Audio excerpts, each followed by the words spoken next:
Ma'am सादर चरण स्पर्श।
आयुष जी, ऋषिकेश को पैनल में लीजिए। जी आयुष। सर, करता हूँ। जी सर। हाँ, बिल्कुल बिल्कुल।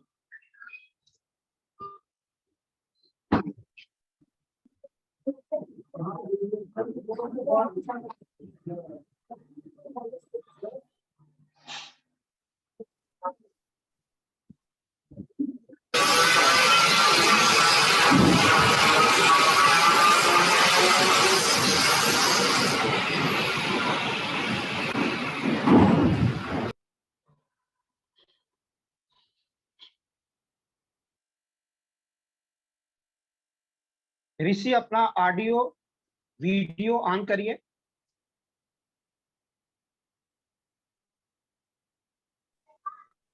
ठीक। जी सादर प्रणाम सर।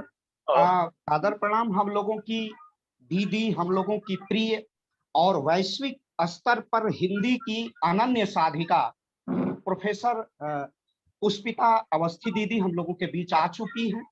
और हम सबका सौभाग्य है, लोक पहल का सौभाग्य है कि हमारे विवेक मणि त्रिपाठी जी के विनम्र आग्रह पर और राष्ट्रवाद की अनन्य वैश्विक हस्ताक्षर हैं। और आपने हम सबका राष्ट्रीय निवेदन, जो राष्ट्रीय भावधारा से जुड़े हुए लोग हैं, उनका विनम्र निवेदन आपने स्वीकार किया। हम धन्य हैं। और आपसे एक स्वाभाविक रिश्ता जुड़ता है। हम लोग, मैं भी अपने, मेरा जो जन्मभूमि है वो वाराणसी के निकट गाजीपुर है, और आपकी काशी में एक लंबी साधना रही है।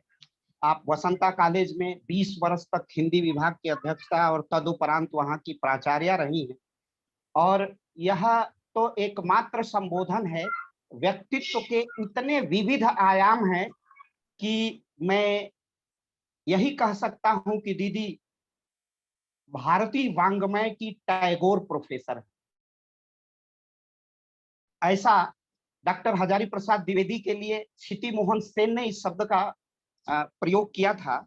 वह अद्भुत व्यक्तित्व था द्विवेदी जी के बाद। लेकिन आज हिंदी की मशाल लेके हम जैसे लोग उस महत्व और कृतित्व को नहीं समझ पाएंगे, क्योंकि हम लोग राजनीति विज्ञान के विद्यार्थी हैं और राजनीति विज्ञान का प्रोफेसर हूं, तो उस अर्थवत्ता को मैं नहीं समझ पाता हूं। लेकिन इतना तो समझता हूं कि अगर अंग्रेजी आज भी अपनी स्मारक बनाए हुए है, देश के संसद के उच्च सदन और निम्न सदन में उसकी ध्वनि गुंजित होती है, तो यह हमारी गुलामी का प्रतीक है। और उन प्रतीकों से लड़ना, उसकी संघर्ष की निरंतरता की प्रतीक हैं प्रोफेसर पुष्पिता अवस्थी जी। अद्भुत व्यक्तित्व है। हिंदी में काव्य सृजन, हिंदी में के अनेक विधाओं में शिल्प करना, साहित्य को सृजित करना तो सहज है, लेकिन वैश्विक स्तर पर हिंदी का यह दीप प्रज्वलित रखना, एक ज्वलंत दीप ही अनेक दीप को प्रज्वलित कर सकता है। और यह अनन्य कार्य केवल और केवल एक, अगर इस समय नाम कोई वैश्विक स्तर पर हिंदी के लिए है तो वो प्रोफेसर पुष्पिता अवस्थी है। हम सबको गर्व है। मैं आपकी आत्म प्रशंसा नहीं कर रहा हूं, लेकिन जब जब हम हिंदी के विषय में सोचते हैं, राष्ट्रभाषा के विषय में सोचते हैं, तो राष्ट्र की पूरी संवेदना उसकी भाषा में उसकी अभिव्यक्ति होती है, उसकी आत्मा की अभिव्यक्ति उसी भाषा में होती है। और संविधान सभा में जब इस बात पर बहस हो रही थी, तो डॉक्टर अंबेडकर ने सर्वप्रथम प्रस्ताव रखा था संविधान सभा में कि संस्कृत सबसे वैज्ञानिक भाषा है, उसे राष्ट्रभाषा का दर्जा मिलना चाहिए। लेकिन हम सबको ज्ञात है, जिसको संविधान सभा का आंशिक भी छुअन और स्पर्श किया होगा, वो सबको संज्ञान है कि डॉक्टर अंबेडकर के प्रस्ताव को बहुमत नहीं प्राप्त हो सका और संस्कृत राष्ट्र की भाषा नहीं बन पाई, राजकाज की भाषा राजभाषा नहीं बन पाई, अनुच्छेदों में उसको स्थान नहीं मिल पाया। अत्यंत विमर्श के बाद हिंदी को स्थान मिला और उसी की मशाल लेके चलती है। और जीवन जीना महत्वपूर्ण नहीं है, महत्वपूर्ण है जन्म से मृत्यु के मध्य का जो अंतराल है वो जीवन है। और जीवन वही है जिसका अगला कदम ही युगांतकारी हो और जो काल के वक्ष पर अपना अमिट छाप छोड़ दे। और हिंदी की सेवा करना, बहुतेरे लोग इस शब्द की महत्ता, अर्थवत्ता और उसकी संवेदना की समझ नहीं रखते हैं, इसलिए वो चेतना का निर्माण अभी भारत में हो ही नहीं पाया है कि राजकीय भाषा और राष्ट्रभाषा के मध्य जो महीन रेखा है वो समाप्त होकर और हर जगह अभिव्यक्ति की भाषा हिंदी बन जाए। और मैं तो पढ़ाता हूँ रीजनल पॉलिटिक्स, वो कितना, कास्ट पॉलिटिक्स वो कितना घातक है और राष्ट्र के लिए कितना अपव्ययी हुआ है। और हम आजादी के अमृत महोत्सव वर्ष के में हैं और वह किस तरह उपेक्षित है। लेकिन आज का जो प्रतिपाद्य विषय है वह है भारतीय संस्कृति की वैश्विकता। संस्कृति, सभ्यता जब किसी भी कालखंड में, जब समय की भी सूचना नहीं, मनुष्य की जीवन शैली अभी अनपढ़ अनगढ़ रहती है, तो सभ्यता की शुरुआत से सभ्यता की ओर बढ़ते हैं, और सभ्यता जब अनन्य परिमार्जित होती है तो उसका रूपांतरण संस्कृति में होता है, अर्थात वह मूल्य युक्त हो जाती है, तो वो सभ्यता संस्कृति में परिवर्तित हो जाती है। और सभ्यता और संस्कृति, जब संस्कृति बनी तो वो हजार वर्षों तक, और उसकी उसकी इतनी सूक्ष्मता और उसकी स्थूलता है कि उसकी समझ को समझ की मीमांसा करना, उसकी व्याख्या करना, उसका निर्वचन करना सहज नहीं है। और भारत की संस्कृति, इतिहास इस बात का साक्षी है कि जब भी देश की संस्कृति, देश का समाज और सत्ता एक संरेख में रही है, तो वह कालखंड स्वर्ण काल रहा है भारत के इतिहास का, चाहे वो मौर्य साम्राज्य हो या गुप्त साम्राज्य हो। और जब जब संस्कृति अपने पथ का विचलन करती है, सांस्कृतिक पथ विचलन होता है, तब तब राष्ट्र का पराभव होता है। और मैं ज्यादा समय न लेते हुए, चूंकि बहुत गूढ़ विषय है, सूक्ष्म विषय है, और मैं विनम्रता पूर्वक आग्रह करूंगा कि सांस्कृतिक वैश्विकता पर अपनी मैम समय की सीमाओं का अतिक्रमण करके भी अपनी अभिव्यक्ति देंगे, ये मेरी विनम्र आग्रह है। मैम, थोड़ा सा मैं परिचय लोक पहल का कर दूं। लोक पहल राष्ट्रीय स्वयंसेवक संघ के स्वयंसेवकों की परिकल्पना है। इसके अधिष्ठान में या इसकी इसका जो वैचारिक आधार है वह है पूज्य रज्जू भैया, राजेंद्र सिंह रज्जू भैया, जो हमारे पूज्य सर्वसंघ चालक रहे हैं, पंडित दीनदयाल उपाध्याय, पंडित मदन मोहन मालवीय, पूज्य महंत अवैधनाथ जी, जो मंदिर आंदोलन के सांस्कृतिक स्वतंत्रता संघर्ष के अनन्य अपराजेय योद्धा हैं, और अशोक जी सिंघल, पूज्य अशोक जी सिंघल, जिनकी अब पुण्यतिथि आ रही है। ऐसे यही हमारे लोक पहल के अधिष्ठान, और हमारे लोक पहल के अगुआ प्रयाग विश्वविद्यालय के पूर्व कुलसचिव, इसके अध्यक्ष हैं doctor BL Arya sir. Prayag विश्वविद्यालय से ही डॉक्टर विजय सिंह लोक पहल के संयोजक हैं। मेरठ अभियांत्रिकी कॉलेज के डायरेक्टर निदेशक और भारतीय शिक्षा मंडल में उत्तर प्रदेश के उपाध्यक्ष, राष्ट्रीय स्तर पर दायित्व उपाध्यक्ष का प्रोफेसर आलोक चौहान इसके दृढ़ स्तंभों में से हैं। BHU से सरसुंदर लाल चिकित्सा विज्ञान संस्थान से डॉक्टर संतोष कुमार सिंह, पूर्वांचल वीर बहादुर सिंह पूर्वांचल विश्वविद्यालय के प्रबंधन विभाग से डॉक्टर अवनीश पार्थिवकर प्रबंधन विज्ञान के प्रोफेसर हैं। और इसमें जो संरक्षक मंडल है उसमें प्रोफेसर नरेंद्र सिंह गौर, जो पूज्य रज्जू भैया के परम शिष्यों में से हैं, और जो उत्तर प्रदेश सरकार के पूर्व शिक्षा और गन्ना मंत्री रह चुके हैं, प्रोफेसर गिरीश चंद्र त्रिपाठी, जो काशी हिंदू विश्वविद्यालय के पूर्व कुलपति रहे हैं, ये हमारे संरक्षकों में से हैं। और सारे स्वयंसेवक मिल करके ये कार्य लोक पहल का करते हैं। और लोक पहल का जो वैचारिक आधार है, जिससे ऊर्जा मिलती है, हमारे प्रेरणा स्रोत उत्तर प्रदेश के माननीय मुख्यमंत्री पूज्य योगी आदित्यनाथ जी हैं। हम उन्हीं के नेतृत्व में, उन्हीं जो हमारा स्वयंसेवक स्वरूप है, वो लोक पहल में पूज्य योगी आदित्यनाथ जी के हम स्वयंसेवक हैं। और हमारा काम होता है जनता की समस्याओं को सत्ता प्रतिष्ठान की ओर अभिमुख करना, और पूज्य योगी आदित्यनाथ जी की जो वैचार की एक महंत के रूप में, गोरक्ष पीठाधीश्वर के रूप में, उत्तर प्रदेश के मुख्यमंत्री के रूप में, और एक राजनीतिज्ञ के रूप में, जो धर्म और राजनीति का अद्भुत समन्वय दिखाई देता है, उनकी सारी समस्त नीतियों को हम जनता तक लेके जाते हैं। और लगातार हमारी यह अनवरत यात्रा जो व्याख्यान माला की है, लगभग 1.25 वर्षों की हो चुकी है। तो आज मैं लोक पहल में आपका हार्दिक अभिनंदन और स्वागत करता हूं। लोक पहल की एक सामान्य सी परंपरा है कि हम अपने अतिथि का सामान्य परिचय प्रस्तुत करते हैं। इसके लिए मैं दिल्ली विश्वविद्यालय से आमंत्रित कर रहा हूं डॉक्टर ऋषिकेश सिंह को। डॉक्टर ऋषिकेश सिंह। बहुत बहुत आभार और धन्यवाद सर आपका। और सबसे पहले आज की मुख्य वक्ता अतिथि प्रोफेसर पुष्पिता अवस्थी जी को मेरा सादर प्रणाम, और साथ साथ में इस मंच से जुड़े जितने भी सभी हमारे गणमान्य दर्शक हैं, और साथ साथ में जो ये कार्यक्रम तमाम लोगों के बीच में इस समय प्रसारित हो रहा है, उन सभी को मेरी तरफ से सादर नमन और उन सभी का एक बार फिर से उन सभी को एक बार फिर से जो है सादर नमस्कार।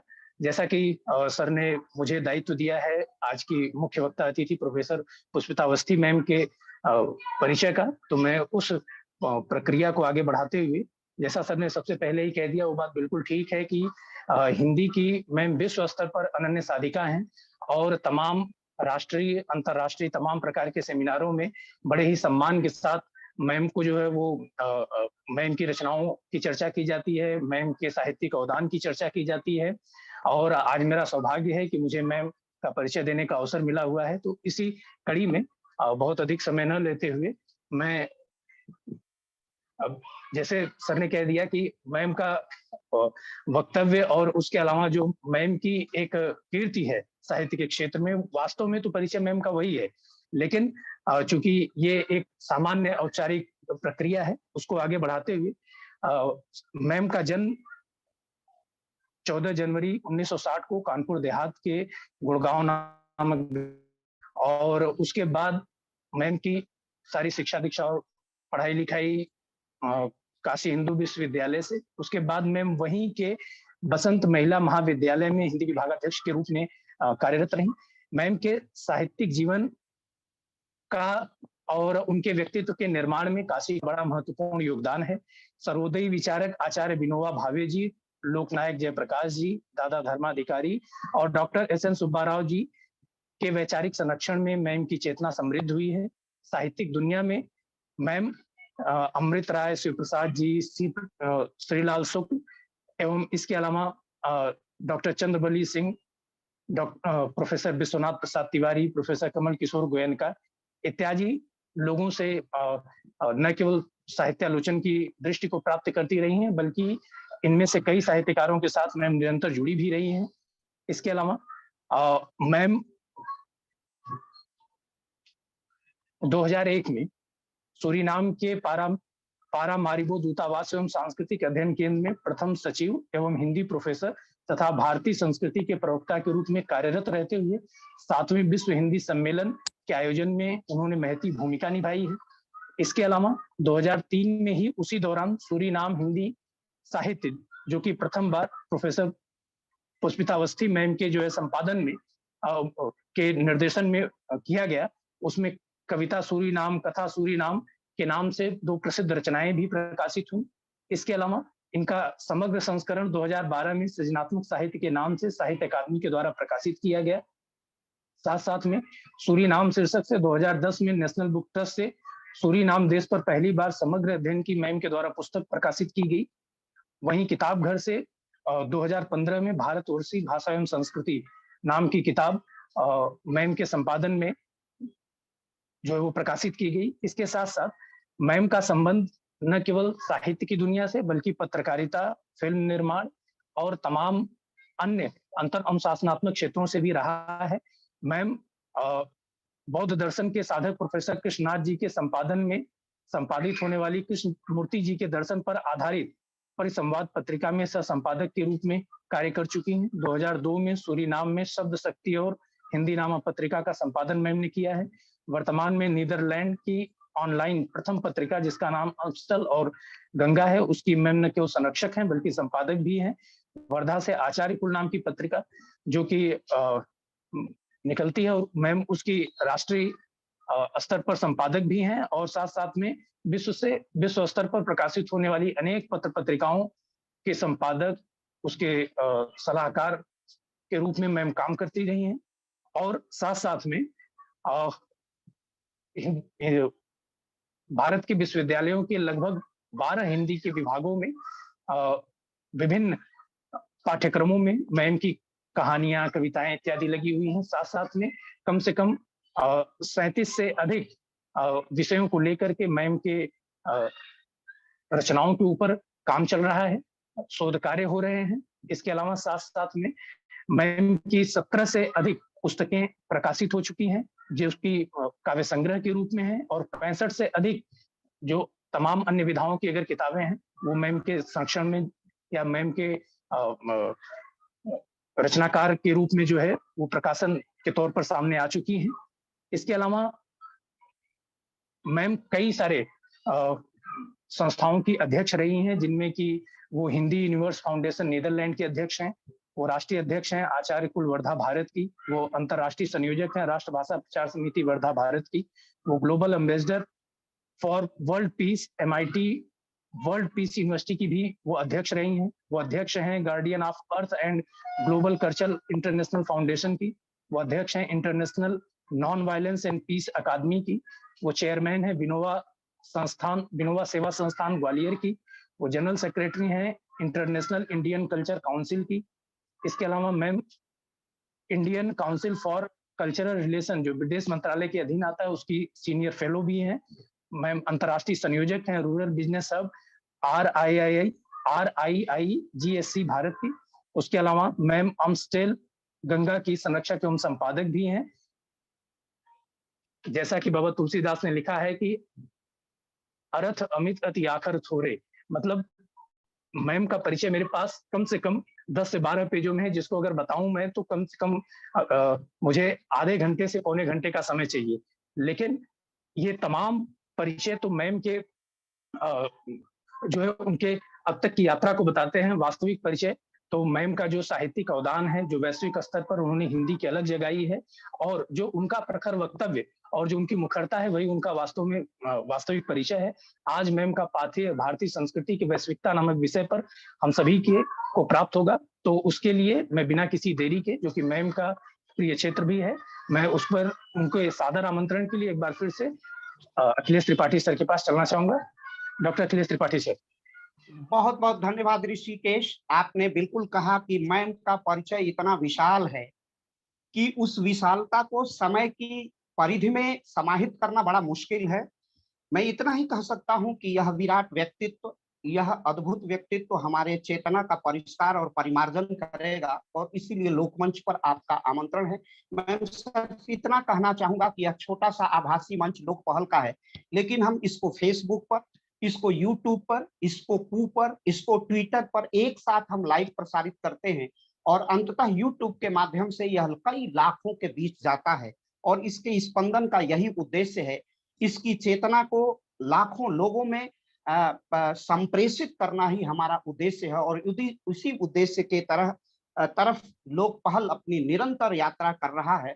और मैं बड़ी विनम्रता पूर्वक, क्योंकि मैं उस लोक को संवरण नहीं कर पा रहा हूं, मैं भारतीय संस्कृति की वैश्विकता विषय पर आपको सादर आमंत्रित करता हूं आपके पाथेय के लिए।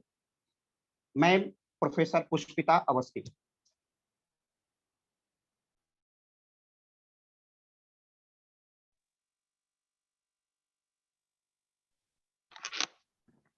नमन लोक पहल के मंच को। बहुत ही संवेदनशीलता के साथ अखिलेश जी ने मेरा आत्मीय परिचय प्रस्तुत किया, कुछ इतना आत्मीय कि मंच में उपस्थित सभी लोगों के बीच में और भारत और नीदरलैंड के बीच जो भौगोलिक दूरियां हैं वो मिट सकें। भाषा में ही वो शक्ति होती है कि वो एक विलक्षण किस्म की निकटता स्थापित करती है। शब्द वहां पहुंचते हैं जिसका आज तक कोई अनुमान नहीं लगा सका, लेकिन जहां शब्द पहुंच जाते हैं वहां से उन्हें विस्थापित नहीं किया जा सकता है। अखिलेश जी ने बहुत ही संवेदनशीलता से हिंदी भाषा को लेकर और भारतीय संस्कृति को लेकर सूत्रात्मक रूप में अपनी बातें कही।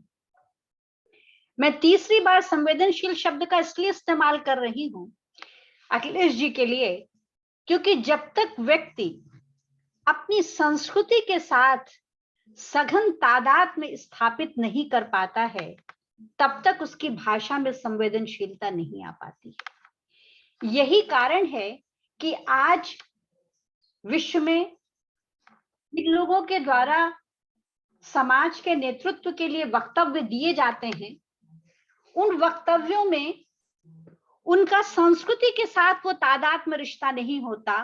उनका तादात्म्य रिश्ता या तो पद के साथ होता है, या तो यश के साथ होता है, न तो समाज के साथ होता है, न तो संस्कृति के साथ होता है। इसलिए संस्कृति जब बनी थी, संस्कृति का जो स्वरूप है उसको कार्यान्वित करने के लिए, उसको समाज के जीवन का हिस्सा बनाने के लिए ये बहुत आवश्यक है कि संस्कृति को हम इस रूप में अब संवेदनशीलता के साथ प्रस्तुत करें कि वो समाज की आत्मा बन सके और समाज को ऐसा अनुभव होने लगे कि अगर हम संस्कृति विहीन होकर जिएंगे तो हमारी अस्मिता, हमारी देशजता, हमारी निजता खंडित हो जाएगी और उसका स्थापन संभव नहीं है।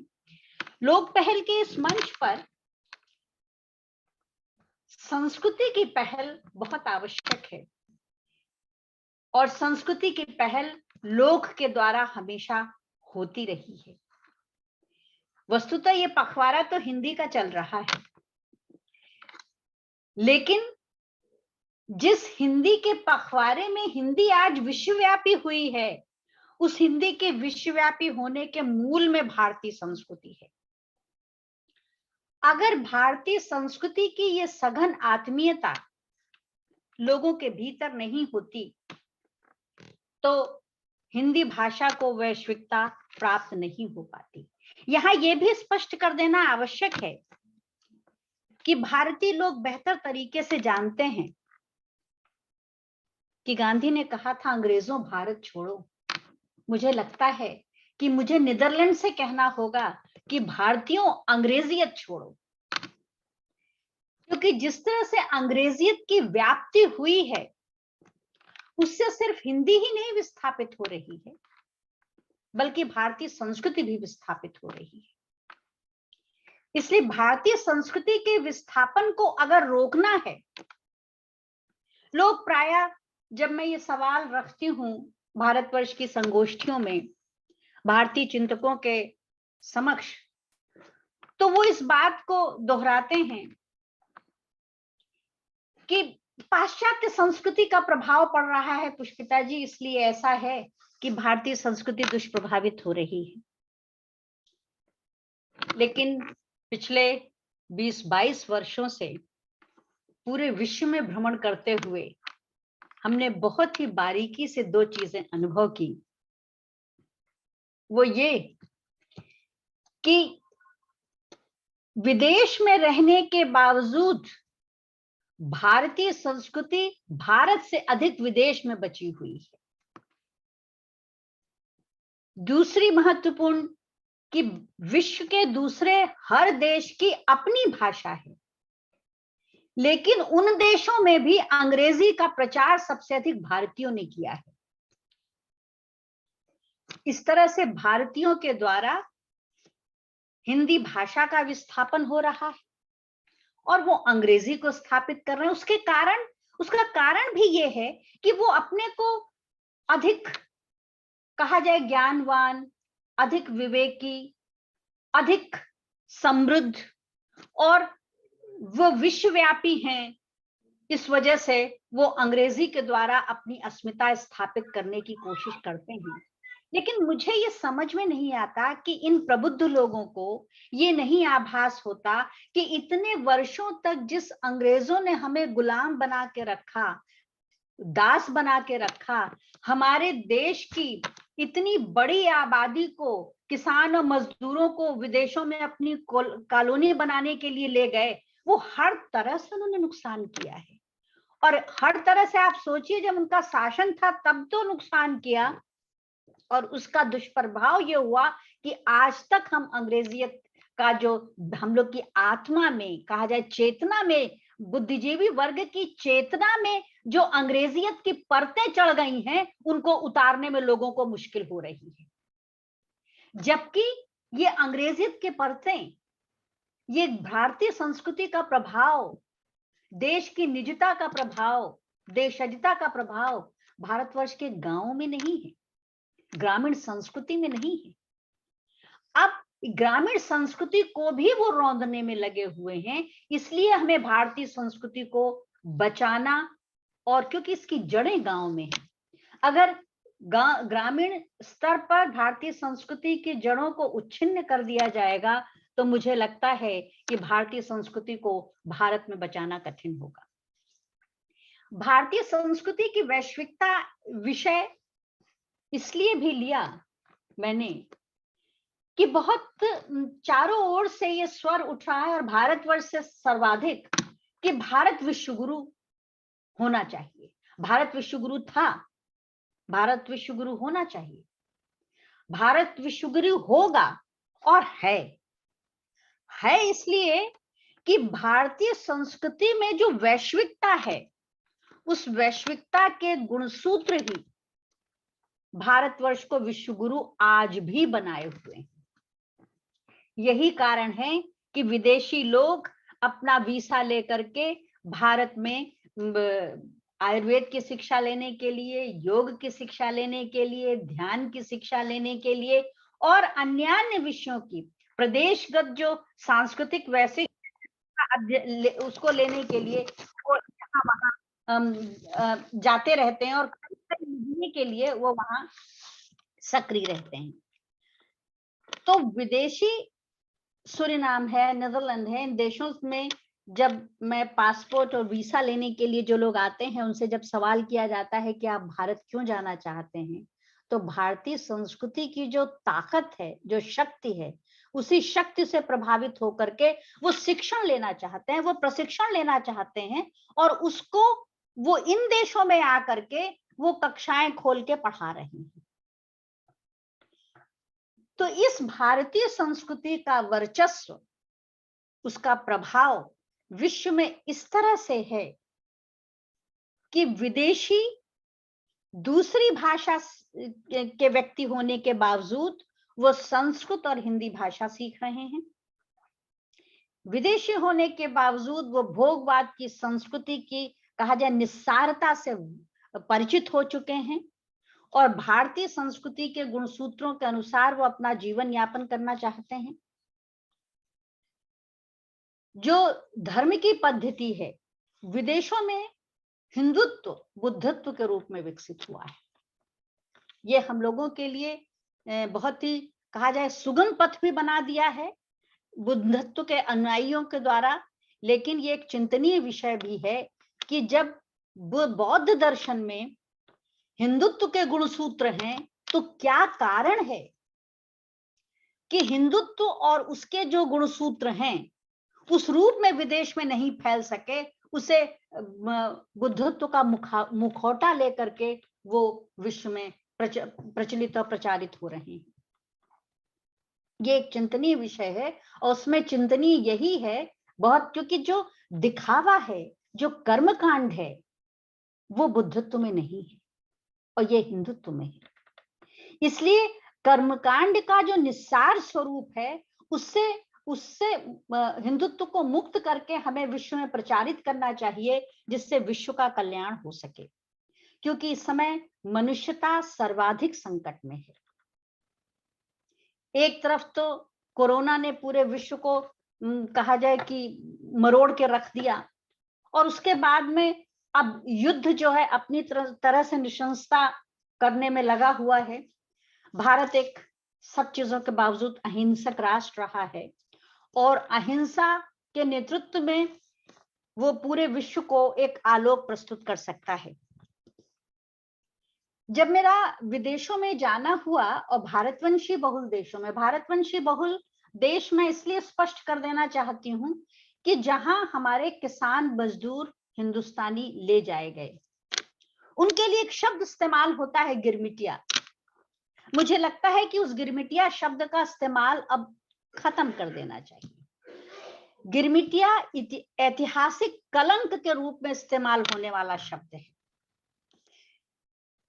अंग्रेजों और दूसरे देश के कॉलोनाइजर के बीच में एग्रीमेंट शब्द के द्वारा ये संबंध बने और उन्होंने हमारे किसान मजदूर भाइयों और बहनों की कहा जाए कि खरीद फरोख्त की, और उस क्रम में जो एग्रीमेंट बना तो हमारे किसान मजदूर कितने उनकी देह जितनी धरती से जुड़ी हुई है उतनी ही आत्मा भी और उतना ही मन भी, कि वो अंग्रेजों के द्वारा एग्रीमेंट के तहत जाने पर भी एग्रीमेंट शब्द बोल नहीं पाए। पूरा जीवन एग्रीमेंट में उन्होंने अपना समाप्त कर दिया, लेकिन फिर भी वो एग्रीमेंट शब्द नहीं बोल पाए। और एग्रीमेंट का अपभ्रंश रूप है गिरमिटिया, और गिरमिटिया के रूप में अपना वो परिचय कराते रहे। लेकिन इस ऐतिहासिक कलंक के शब्द को अब भारत सरकार को भी छोड़ देना चाहिए। देखिए, उत्तर प्रदेश, बिहार, छत्तीसगढ़, हरियाणा, मध्य प्रदेश, इन सारे जो जिस प्रदेश को विश्व साहित्य कोश के अगर आप देखें हिंदुस्तान परिक्षेत्र की जो सीमा बताई गई है, वो वर्तमान में जो प्रदेश है उनका मैंने उल्लेख किया, वो प्रदेश हिंदुस्तान था और ये अपने को हिंदुस्तानी कहते थे। और दूसरे देशों में जाने के बाद वो इसी हिंदुस्तानी भाषा परिवार की बोलियों के द्वारा उन्होंने हिंदुस्तानी भाषा को ही अपनी वाणी रखी, अपनी अभिव्यक्ति का माध्यम रखा। तो एक तो मुझे संस्कृति की जो उद्भासिका है वो भाषा है, और विश्व के दूसरे देशों में हिंदुस्तानियों के द्वारा हिंदी भाषा ही उनकी अपनी महतारी भाषा है, अपनी मातृभाषा है। आप देखिए कि हम लोग इसे मातृभाषा कहते हैं, जो कुलीन अपने आप को या कहा जाए शुद्ध परिष्कृत रूप में अपनी अस्मिता स्थापित करने के लिए। लेकिन भारत से बाहर भारतवंशियों का समुदाय इसे महतारी भाषा के रूप में, अपनी माँ की भाषा के रूप में, अपनी मातृभाषा के रूप में विदेश में भी स्वीकार्य हुए हैं। तो जब मेरा जाना कई देशों में हुआ तो मैंने देखा कि भारतवर्ष में तो गंगा गंगोत्री से कहा जाए कि कलकत्ता तक है, लेकिन ये गंगोत्री से कलकत्ता तक की गंगा ने अपना गंगा नाम पूरे विश्व में नदियों को दे रखा है। सभी नदियों का नाम गंगा है, और ये बताता है कि भारतीय संस्कृति की व्यापकता और नदी के प्रति जो पावनता का बोध है, जो नदी के साथ जो पवित्रता का बोध है, वो गंगा शब्द से जुड़ा हुआ है। इसलिए दूसरे देशों में, सूरीनाम, गयाना, ट्रिनिडाड, इन देशों में, मॉरिशस, फिजी, जहां भी नदी की अविरल धारा बहती है उसे भारतवंशियों ने गंगा नाम से संबोधित किया। तो ये गंगा हमारी संस्कृति की कहा जाए प्रतिनिधि मातृ नदी है जो परिचय कराती है। इसके साथ साथ जिस तरह से गंगा सागर है, उसी तरह से सागर तट पर जो अनुष्ठान होते हैं, उन अनुष्ठानों की जगह का नाम भी उन्होंने गंगा सागर रखा। ये जो व्यक्तिक स्तर पर जो कहा जाए प्रकृति पर भी उन्होंने, और जब मैं भारतवंशी बहुल देशों में जाना हुआ तो आश्चर्य के साथ लोगों ने उन गांवों के, उन जगहों के नाम उस देश के अनुसार रखे गए हैं, लेकिन वहां रहने वाले भारतवंशियों ने उन जगहों का नाम वही रखा जहां से उनके पुरखे आए थे। माने पुरखों के गांव के नाम को उन्होंने भुलाया नहीं, बल्कि विदेश में जहां वो रहते हैं वहां उन्होंने उसका वही नाम रखा। चाहे आप सूरीनाम चले जाइए, आप गयाना चले जाइए, ट्रिनिडाड चले जाइए, मॉरिशस चले जाइए, फिजी चले जाइए, जैसे ही जरा सा आप उस क्षेत्र के भीतर प्रवेश करेंगे तो आप पाएंगे कि हिंदुस्तानी बात करके करें, वो तो कानपुर में रहेला ना, तो एक बार आप चौंकेंगे नए होकर के कि भाई कानपुर यहाँ कहाँ से आ गया। या दूसरे गांव के नाम जो छत्तीसगढ़ और बिहार के नाम हैं, वो उन नामों से वो बुलाएगा। तो एक बार मैंने उन लोगों से पूछा कि आप यहाँ की सरकार के द्वारा इन जगहों के नाम दूसरे हैं, आपके घर के पता में वही नाम है जो उस देश के द्वारा निर्धारित है। तो कहने लगे, ए बहनी, हम सब अपन सुविधा से अपन देश की याद खातिर, संस्कृति खातिर ये नाम रख ले लिया, और दूसर बात है कि कौनो जब सीक्रेट बतिया के होवे है, कौनो गोपनीय बात, तो इन सब के ना पता चले है। माने उनके प्रति अभी भी उनके भीतर ये भाव नहीं है कि वो हमारे अपने हैं, उन्हें अभी भी वो विदेशी समझते हैं और उन पर विश्वास नहीं करते हैं। तो आप देखिए कि ये किसान मजदूर 5 पीढ़ियों से रह रहे हैं, 1834 से 1916 के बीच में वो गए, और उसके बाद देखिए अब किस शताब्दी में हम लोग रह रहे हैं। लेकिन इसके बावजूद भारतीय संस्कृति के प्रति सम्मोहन जो डीएनए उनके चेतना में है, वो अभी तक उसके गुणसूत्र गए नहीं हैं और वो उसी के सहारे विदेश में रह रहे हैं। इसके साथ साथ घरों के भीतर आप इन लोग के जाइए तो आप घरों के भीतर क्या, घरों के बाहर आप सड़क पर किसी भारतीय के भारतवंशी या भारतीय के जाएंगे भारतवंशी बहुल देशों में, तो आप पाएंगे कि वैसे ही चार दीवारी है। वहां पर वैसे भारतवर्ष में लोग अपने घरों में पूजा के झंडे गाड़ने में डरते हैं। उनको भय लगता है कि दूसरे धर्म के दूसरी तरह के लोग रहते हैं, लेकिन वहां पर यहाँ पर आपको झंडियां लगी हुई गणेश जी के लिए, शिव भगवान के लिए, हनुमान जी के लिए लाल, पीली और सफेद रंग की झंडियां तुलसी के चौरा के पास मिल जाएंगी और कहीं कोई प्रतिरोध नहीं होगा। तो ये अपनी संस्कृति का जो उदारवाद है और भारतीय संस्कृति का जो में जो मनुष्यता का चरित्र है, भारतीय संस्कृति की मनुष्यता के इस चरित्र का ही परिणाम है कि विदेश में जब अपने वो धार्मिक अनुष्ठान करते हैं तो कहीं उन्हें इसका भय नहीं होता कि किसी तरह का विरोध का सामना समाज के द्वारा या सरकार के द्वारा हमें करना पड़ेगा। तो ये भी हम लोगों को सीखना और समझना चाहिए भारतीय भारत भूमि में रह रहे लोगों को कि भारतीय संस्कृति का ये प्रताप है।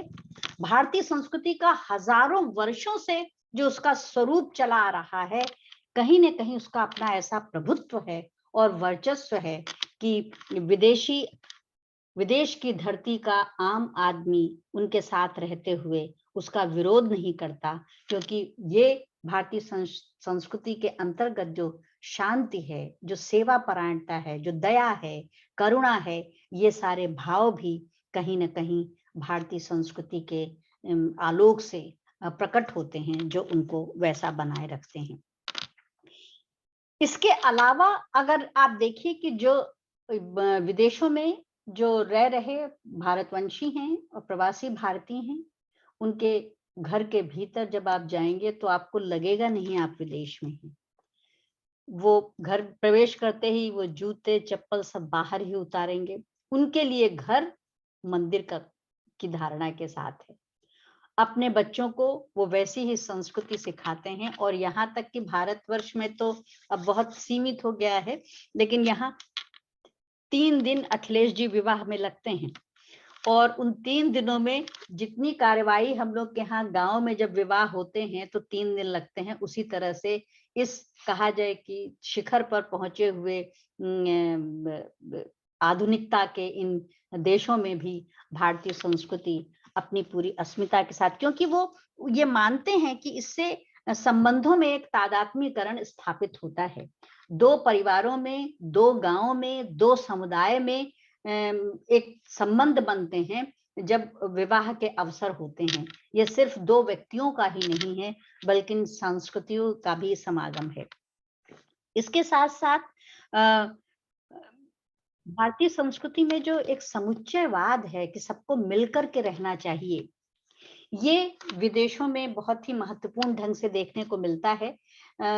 वो चाहे जिस भी प्रदेश के हों, चाहे जो भी उनकी भाषा हो, लेकिन जब आयोजन होते हैं तो वो भारतीय राष्ट्र के रूप में, भारतीय देश के रूप में एकत्रित होते हैं और भारतीय संस्कृति के अनुसार और भारत के अनुसार जितने भी पर्व होते हैं उन पर्वों में वो एक साथ एकत्रित होते हैं। जब चुनाव होता है तो 2014 में जब चुनाव हुआ और मोदी जी जीते तो यहाँ Den Haag की सड़कों में और विदेशों में लोगों ने नृत्य किया, लड्डू बांटे।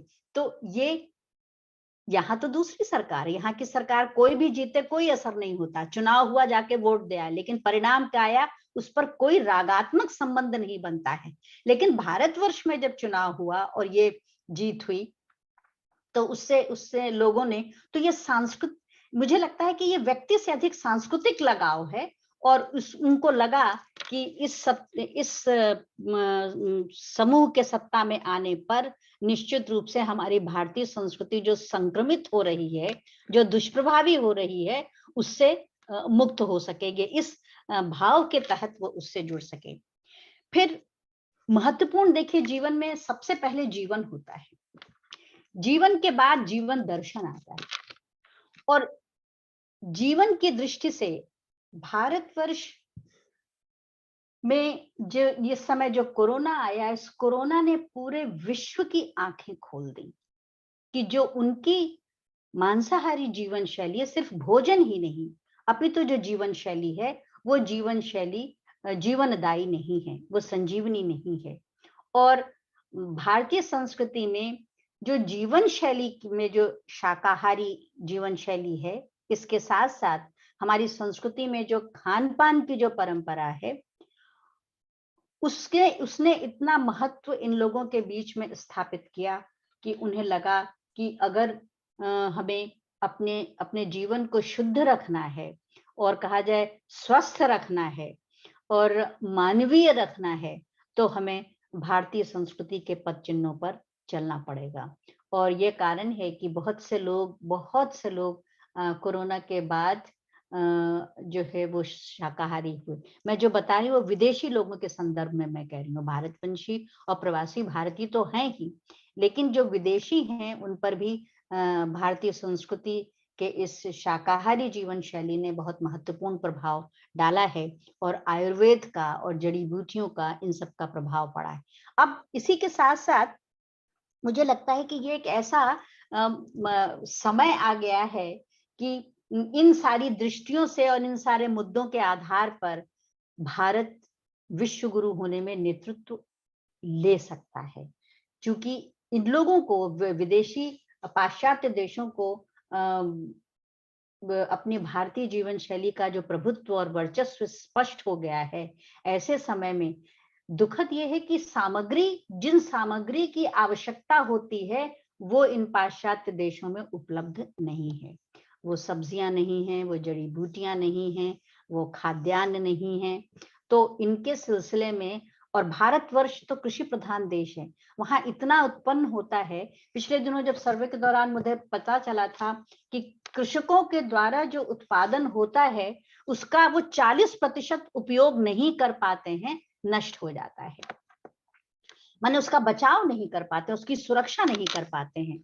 तो ऐसे में अगर सरकार के द्वारा बहुत से ऐसे यहाँ संगठन हैं और ऑर्गेनाइजेशंस हैं जो कि भारत के साथ खाद्यान्न का व्यापार करना चाहते हैं, सब्जी और इन चीजों को, अभी यूरोपीय देशों में जो सामग्री आती है वो बहुत कम मात्रा में आती है और वो भी इंग्लैंड के थ्रू आती, माने चीजें पहले इंग्लैंड पहुंचती तो यहाँ के लोग जो हैं नीदरलैंड के और यूरोप के पहले वहां से संपर्क करते हैं और वहां के द्वारा फिर यहाँ भेजा जाता है। मुझे लगता है कि अगर सीधे संपर्क की व्यवस्था बन सके तो उससे एक तो भारतवर्ष के किसानों का भी हित होगा और भारतवर्ष की विदेशी मुद्रा में भी एक समृद्धता आएगी।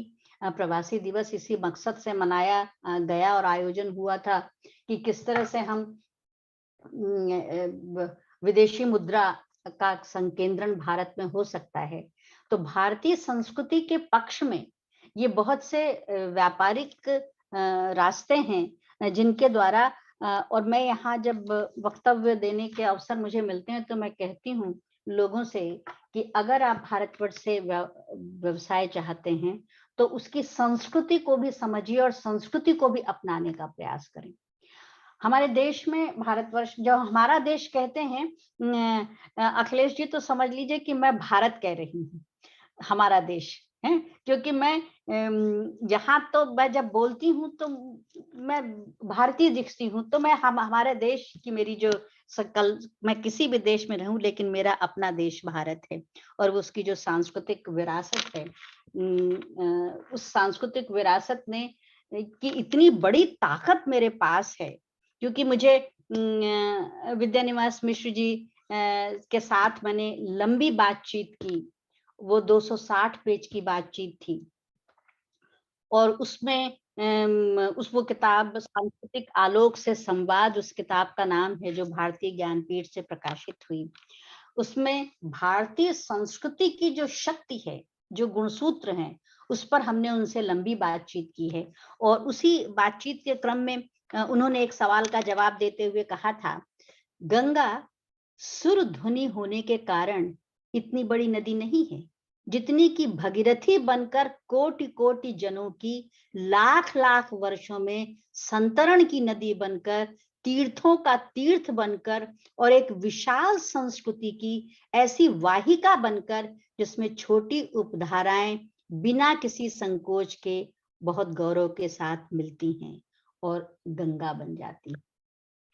उनके इस कहे को हमने हर देश में, जब नदी का गंगा नाम सुना तो मुझे लगा गंगा की ये वैश्विकता एकदम सूर्य किरण की तरह पूरे विश्व में फैल चुकी है। उसी तरह से उन्होंने कहा भारतीय नारी भी भारतीय परिवेश में इसलिए महत्व पाती है कि वो 300 रिश्तों के केंद्र में होती है। भारतीय संस्कृति के संबंधों के निर्वाह का एक लंबा सिलसिला है, जिसमें कोई पराया नहीं होता और ऐसा कोई औपचारिक रूप से अपना भी नहीं होता कि वो 2-3 कोटियों में बांटा जा सके। भारतीय संस्कृति के साथ जो लोग जुड़े रहे हैं, वे अलग अलग कारणों से जुड़े रहे हैं। कुछ भाषा के कारण, कुछ साहित्य के कारण, कुछ दार्शनिक ग्रंथों के कारण, कुछ विभिन्न मतों के प्रसार के कारण, कुछ व्यापार के कारण, कुछ आक्रामक बनकर, कुछ शरणागत बनकर। पर सभी परिवारों के ताने बाने में ऐसे रच पच गए हैं कि भारत ने कोई उपनिवेश नहीं बनाया, पर भारत और भारतीय संस्कृति का प्रसार अब तक होता रहा है, उससे कहीं अधिक होता रहेगा। भारतीय संस्कृति की उदारता का रहस्य इस सहज निरपेक्ष आत्मीयता के विस्तार में ही खुलता है। तो ये पुस्तक, और इस पुस्तक के अंत में जो पंडित जी का महत्वपूर्ण वक्तव्य था, 260 पेज की पुस्तक है और किसी भी भाषा में किसी मनीषी चिंतक के साथ इतनी लंबी बातचीत की कोई पुस्तक नहीं है। इसी के साथ साथ इसको मैंने इस पैराग्राफ के साथ मैंने भारतीय संस्कृति को जीवंतता से लक्षित किया है, दर्शित किया है। यहाँ भी नीदरलैंड में दक्षेश्वर धाम बनाया, डच इस देश को कहते हैं, और ये हाईवे पर बना हुआ है। वहां जब गेरुए रंग की अपनी पताका लहराती है, मैं निकलती हूँ तो इतनी प्रसन्नता होती है कि ये ध्वजा जो है वो सिर्फ मंदिर की ध्वजा नहीं, ये भारतीय संस्कृति की महत्वपूर्ण ध्वजा है। इसके साथ साथ मैंने जब इन देशों में काम किया तो मैंने भारतवंशी बहुल देशों में संस्कृति की जड़ें कितनी सघन, कितनी गहरी हैं। विदेश की मिट्टी है पर जड़ें संस्कृति की हैं, वृक्ष वहां संस्कृति के हैं, क्योंकि संस्कृति के वृक्ष अगर नहीं होंगे विदेशों में तो भारत से छोड़कर, अपने देश को छोड़कर जीना बहुत मुश्किल होगा उस इसमें। तो मैंने किताब लिखी जिसमें सर्वे है, और ये भी एक अकेली किताब है। इससे पहले और इससे बाद में न हिंदी भाषा में न किसी भाषा में किताब आई। ये भारतवंशी भाषा एवं संस्कृति, उलट होने पर इसका शीर्षक स्पष्ट नहीं है। भारतवंशी भाषा एवं संस्कृति किताबघर से प्रकाशित हुई है ये किताब, और इसमें भारतीय संस्कृति का संपूर्ण विश्व में किस तरह से महत्व है, स्वीकार्य है, इसका दस्तावेजों के साथ इसका विवरण और वर्णन है।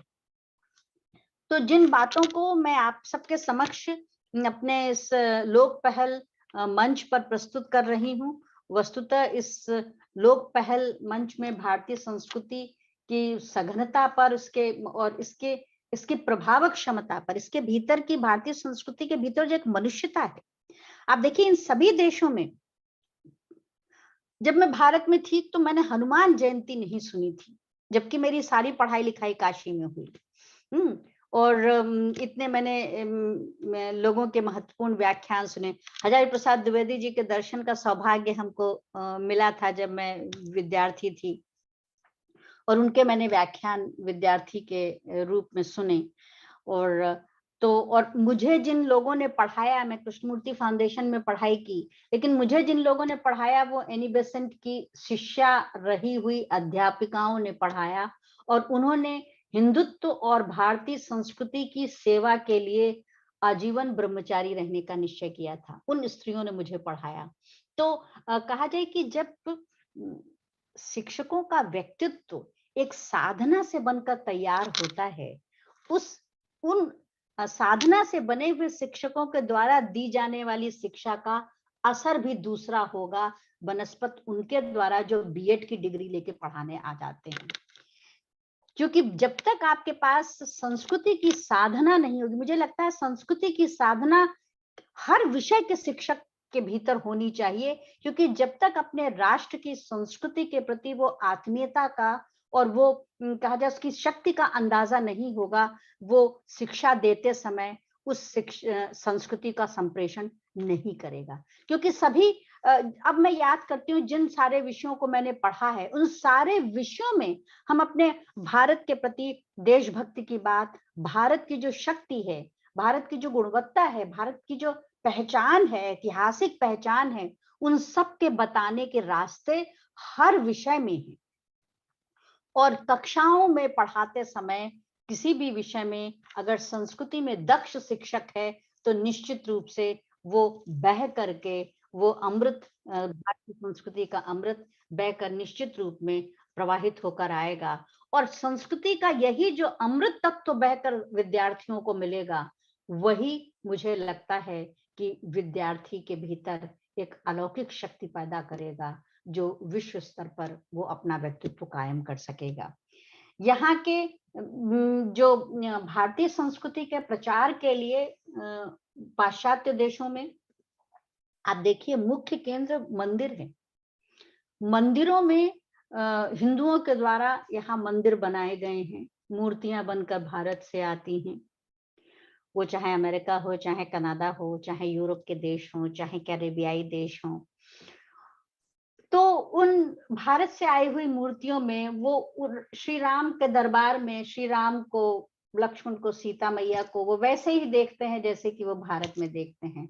हनुमान जी को वैसे ही याद करते हैं जैसे कि भारत में रह करके याद करते हैं। इसी तरह से इन जगहों पर मैंने देखा कि समय समय पर सामूहिक रूप से हनुमान चालीसा का पाठ होता है, सामूहिक रूप से भगवत गीता का पाठ होता है। और पिछले 10 दिन हमारे नीदरलैंड में 10 दिन भगवत गीता का पाठ हुआ। और क्योंकि विश्व युद्ध से ये जो युद्ध हो रहा है यूक्रेन के साथ, उससे मुक्ति मिल सके और मनुष्य जो है हिंसा के बोध से मुक्त हो सके। हिंसा के द्वारा जो कुछ भी हासिल होता है वो सांस्कृतिक है। हिंसा के द्वारा अर्जित होने वाली कोई भी वस्तु जो है वो मानवीय तरीका नहीं है, वो मनुष्य नहीं अर्जित कर पाएगा। पशु ही हिंसा के द्वारा अर्जित करता है। मनुष्य तो अपने कर्म के द्वारा, सेवा के द्वारा, कर्तव्य परायणता के द्वारा, दया और करुणा के द्वारा अर्जित करता है। और यही हमारी भारतीय संस्कृति की देन है। इसके साथ साथ आप देखिए कि रामचरितमानस जो कि जन भाषा में, अवधी भाषा में चौपाई और उसमें लिखी गई है। काशी में 1 महीने तक रामचरितमानस का पाठ विभिन्न विभिन्न जगहों पे होता रहता था। और मैंने देखा कि कई जगह पर अब उस समय के बने हुए जहाँ पत्थर के सिंहासन बचे हुए थे, उसी तरह से रामलीला हमने कैरेबियाई देशों में देखी, सूरीनाम, गयाना, ट्रिनिडाद, हिंदुस्तानी बहुल उसमें, और दोनों नवरात्र मनाए जाते हैं। और रामलीला मैदान भी मैं इन देशों में मैंने देखा। और उसी तरह से यहाँ भी मंदिर में राम कथा का पाठ होता है और रामचरितमानस का पाठ होता है। यहाँ के मंदिर में रामचरितमानस जो है वो रोमन स्क्रिप्ट में लिखी है, जिससे कि डच भाषी लोग भी उसको पढ़ सकें, दोहा और चौपाई पढ़ सकें। और उसका अर्थ जो है वो डच भाषा में लिखा हुआ है, जिससे कि तो ये भारतीय संस्कृति की ताकत ही है। रामचरितमानस की, रामायण की ये शक्ति है कि उन शब्दों में क्या लिखा है, उसके अर्थ को एक दूसरी भाषा का व्यक्ति भी जानना चाहता है। उस दूसरी भाषा का व्यक्ति क्यों जानना चाहता है रामचरितमानस के उस अर्थ को, उस राम के कथा चरित्र को और पात्रों की भूमिका को वो क्यों समझना चाहता है, जीना चाहता है। और जब इसका पाठ हो जाता है तो आप देखिए लोगों के चेहरे पे जो आनंद की अवस्था होती है, वो आनंद भारतीय संस्कृति की जो अमृतमयी रसमयता है, जो भारतीय संस्कृति में जो संजीवनी शक्ति है, उस संजीवनी शक्ति की आभा दिखाई देती है। क्योंकि शब्दों के पास भी एक अपनी आभा होती है। विश्व में दूसरे लोग तो अस्त्र पैदा करते हैं और उससे युद्ध लड़ते हैं, लेकिन हम लोगों के पास कहा जाता है शब्द ब्रह्म है, तो हमारे पास जो ब्रह्मास्त्र है वो शब्द ही है। और भारतीय संस्कृति का जो ब्रह्मास्त्र है वो भाषा है, हिंदी और संस्कृत भाषा है। इस हिंदी और संस्कृत भाषा के माध्यम से भारतीय संस्कृति का दर्शन पूरे विश्व में, क्योंकि भारतीय संस्कृति का जो दर्शन है वो एक और यदि बहुत उन्नत स्तर का है, आध्यात्मिक स्तर का है, इस श्लोक से उस श्लोक में ले जाने की बात करता है, उतना ही दर्शन इस संसार में भी शांति के साथ कैसे रमा जा सकता है, रहा जा सकता है, सारे भेदभावों को कैसे मिटाया जा सकता है। इस समय तो विस्थापितों के द्वारा विभिन्न देशों में युद्ध होने के कारण जो शरणागत के रूप में दूसरे देशों से लोग आ रहे हैं और पूरा यूरोप इस समय शरण स्थली बना हुआ है। उधर सीरिया से लोग आए, फिर उधर इटली से लोग आ जाते हैं, फिर उधर यूक्रेन से लोग आ रहे हैं। तो ये जो शरण स्थली बना हुआ है, इस शरण स्थली में भी जो अपने जैसे अपने घर में बाहर से लोग आ जाएं तो आप जगह देते हैं उतनी उदारता और आत्मीयता से, वैसे ही ये देश जगह देने में लगा हुआ है। तो इन देशों का जो बुद्धिजीवी वर्ग है वो भी देख रहा है, समझ रहा है कि भारतीय संस्कृति में विश्वत्व का बोध है, वैश्विकता की गुणवत्ता है, सबको अपने साथ ले चलने की, सबको समेटने की क्षमता है। अब देखिए जब पूरी दुनिया में कहा जाए कि न्यूक्लियर फैमिली, एकाकी परिवार भी टूट रहे हैं, संतान होने के बावजूद लोग एक नहीं, दो नहीं, तीन विवाह करते हैं, दो पुरुषों से संतानें या दो तीन स्त्रियों से संतानें होती हैं, कोई उसके बावजूद कोई परिवार नहीं होता है। बुजुर्गों के लिए घरों में डेल्फ यूनिवर्सिटी जो यहाँ की सबसे वास्तुकला की सबसे प्रसिद्ध यूनिवर्सिटी है यूरोप में, यहाँ की मकान की संरचना में न तो गेस्ट रूम की जगह है और ना ही अपने बुजुर्गों के लिए रहने की जगह है। उतने ही कमरे बनने का विधान है पति पत्नी और 2 बच्चों के लिए बस। उसके बाद जब इसलिए यहाँ की संस्कृति में है ही नहीं, पाश्चात्य देशों की संस्कृति में, कि कोई आकर कोई घर में आए, घर में रुके। बुजुर्ग होने के बाद माँ पिता जो हैं वो बेटे या बेटी के साथ रहें, ये धारणा ही नहीं, कॉन्सेप्ट ही नहीं है, इसके बारे में लोग सोच ही नहीं सकते हैं। और हमारे जो प्रवासी भारतीय हैं, भारतवंशी हैं, वो अगर विदेश में सेटल कर गए हैं तो अपने माँ बाप को भी चाहते हैं कि वो विदेश में बुला लें, क्योंकि भारत तो नहीं अपने विदेश में बुला सकते हैं, लेकिन भारत से अपने उन माँ बाप को बुला सकते हैं जिन्होंने उनका पालन पोषण किया है। तो ये हमारी भारतीय संस्कृति की ताकत है कि विदेश में आने के बाद भी उन लोगों की जो देह है उसको हम भुला नहीं पाते हैं और उन्हें स्थापित करने की कोशिश करते हैं। इसलिए जो एक तरह से घरों में जब अतिथि के लिए जगह नहीं है, और हम लोगों का दर्शन ही है अतिथि देवो भव, और जो भी आता है उसके लिए जो जिस वक्त हमारे यहाँ आता है भारतवर्ष में, अगर वो दोपहर के समय आया है तो खाना खा के जाएगा, रात के समय, शाम के समय आया है तो रात का खाना खा के जाएगा। और इन देशों में माँ बाप से भी माँ बाप भी अपने बच्चों से फोन करके अपॉइंटमेंट बनाते हैं कि क्या मैं तुम्हारे यहाँ आ सकता हूँ इस सप्ताह के अंत में। इसलिए कॉफी पीने के लिए और माने चाय पीने के लिए, और उस समय भी चाय या कॉफी ही मिलेगी, उसके साथ कुछ नहीं। ये है इन पाश्चात्य देशों की संपन्नता, भारतीय जिसको बहुत फख्र से कहते हैं, लेकिन मैं इनकी विपन्नता बता रही हूँ। ये जो विपन्नता है, यही भारतीय संस्कृति की संपन्नता की शक्ति है। भारतीय संस्कृति में जैसा मैंने बताया, आप सब जानते हैं, हम लोग उसको देख रहे हैं, इसीलिए हम लोग इतना हमेशा सबके लिए एक उदार भाव होता है, सबके लिए करने के भाव होता है। दोस्त की माँ भी हमारी माँ होती है, दोस्त के पिता भी हमारे पिता होते हैं। यहाँ तो अपने ही माँ पिता जो हैं बुढ़ापे में कहा जाए कि अनजाने और अजनबी हो जाते हैं।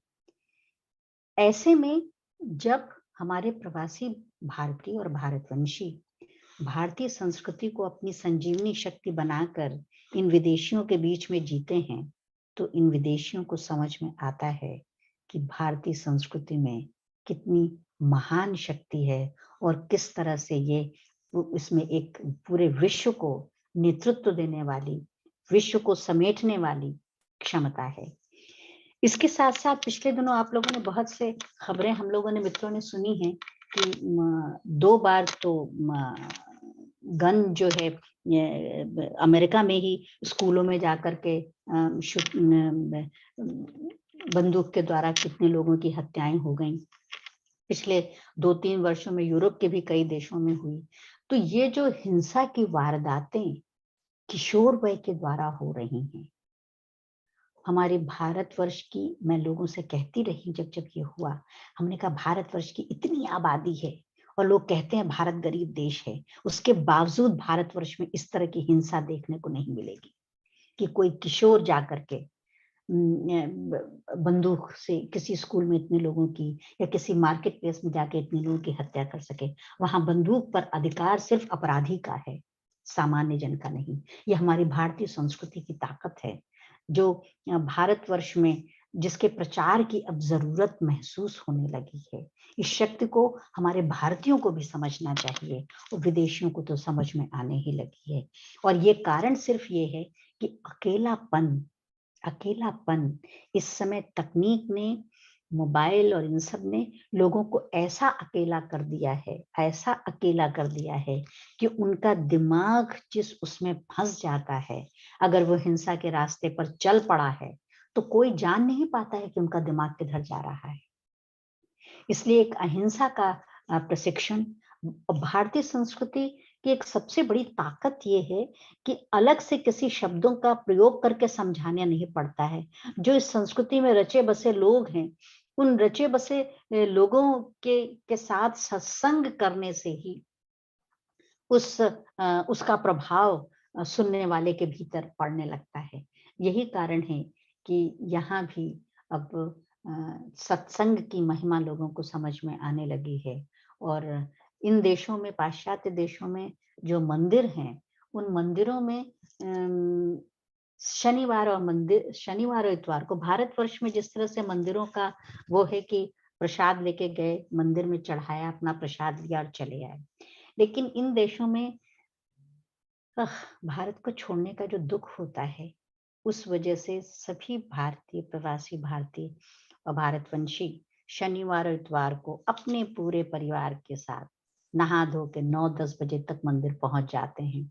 वहीं उनका भजन कीर्तन होता है, वहीं उन्हें दोपहर का खाना मिलता है, वहीं उन्हें चाय और कॉफी मिलती है और रात का खाना मिलता है। इस तरह से भारतीय संस्कृति का जो नृत्य और संगीत और भजन के कार्यक्रम है, उसका भी वो आनंद लेते हैं, भगवान की पूजा भी करते हैं और भोजन भी करते हैं, और अपने पूरे परिवार के साथ वो आते हैं, बच्चे भी, बड़े बूढ़े भी, सभी इस तरह से वो उसका आनंद लेते हैं।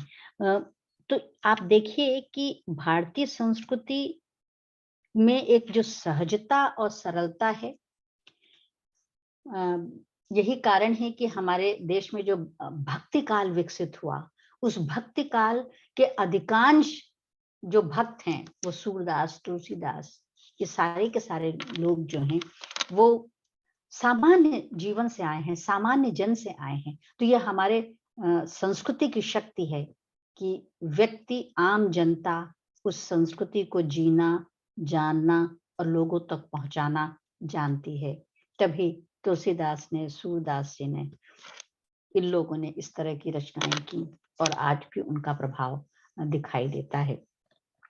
सभी लोग विदेशों में इस समय के जो कहा जाए, जिस तरह से लोग राम को जानते हैं उसी तरह से लोग तुलसीदास जी को जानते हैं। लेकिन उसके बाद इतना साहित्य लिखा गया, विदेश में कोई दूसरे को कोई कवि के रूप में नहीं जानता है। कुछ लोग कबीरदास को जानते हैं। तो ये जो कबीरदास और तुलसीदास और श्री राम, कबीर के राम और तुलसी के राम और गीता के कृष्ण, इन्हीं का वर्चस्व विदेशों में है और ये हमारे भारतीय संस्कृति के प्रतिनिधि पुरुष के रूप में हैं, क्योंकि उन्हें वो भगवान के रूप में नहीं लेकिन भारतीय संस्कृति के प्रतिनिधि के रूप में, विरासत के रूप में जानते और समझते हैं। मुझे लगता है कि अखिलेश जी, हमने पर्याप्त समय लिया है और अगर आपको लगता है कि अभी भी समय है तो मैं बातचीत जारी रख सकती हूँ, और इसके साथ साथ अगर आपको लगता हो कि कुछ छूट गया है। जी मैम, आप बातचीत जारी रख सकती हैं। और हम लोग तो आपको सुनना एक सुंदर कविता पढ़ने जैसा है, सुनने जैसा है, जो चेतना पर छाए अनेक धुंध मिट रहे हैं। मुझे लग रहा है मैं संस्कृति के 4 अध्याय पढ़ रहा हूँ। मुझे लग रहा है मैं मृग मराल पढ़ रहा हूँ। मुझे लग रहा है मैं साहित्य का विद्यार्थी नहीं हूँ, लेकिन पंडित विद्यानिवास मिश्र अद्भुत वैदुष्य अगर कहीं पूरब में है, काशी के आसपास, तो पंडित विद्यानिवास मिश्र में अद्भुत व्यक्तित्व।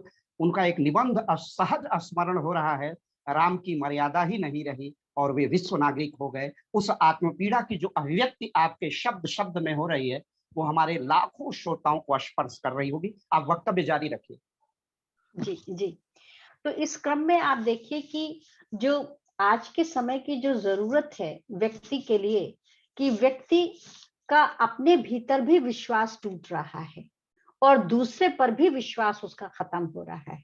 ये जो आत्मविश्वास का क्षरण और मनुष्य होकर मनुष्य पर भी विश्वास न करने की जो स्थिति है, यही कारण है कि लोग 5-6 साल एक साथ रहते हैं, उसके बाद में वो दूसरे के साथ चले जाते हैं रहने के लिए, और फिर 6-7 साल उसके साथ रहते हैं, फिर तीसरे के साथ चले जाते हैं रहने के लिए। तो संबंधों की जो विश्वसनीयता का क्षरण है, और अपनी भारतीय संस्कृति में त्याग ही संबंधों का मुख्य आधार है और इन देशों में भोग ही संबंधों का मुख्य आधार है। तो जहां भोग संबंधों का मुख्य आधार हो और अपनी संस्कृति में त्याग जहां मुख्य संबंधों का आधार हो, इस वजह से भी ये अब आकर्षण के कारण हैं। कुछ ऐसी स्थितियां, मेरी इच्छा ये होती है कि भारतीय संस्कृति के प्रति जो लोग आकृष्ट होते हैं, उन्हें भारतवर्ष में जाकर भी कुछ परिवारों में मिलना चाहिए। जैसे और कुछ जगहों पे अब अयोध्या इस तरह से बनती जा रही है जहां लोगों के समूह को टूरिज्म के तहत इसको विकसित किया जाए, तो भारतीय संस्कृति के प्रति उनके मन में जो आकर्षण है और जो भारत को देखने की उत्कंठा है, वो पूरी हो सके।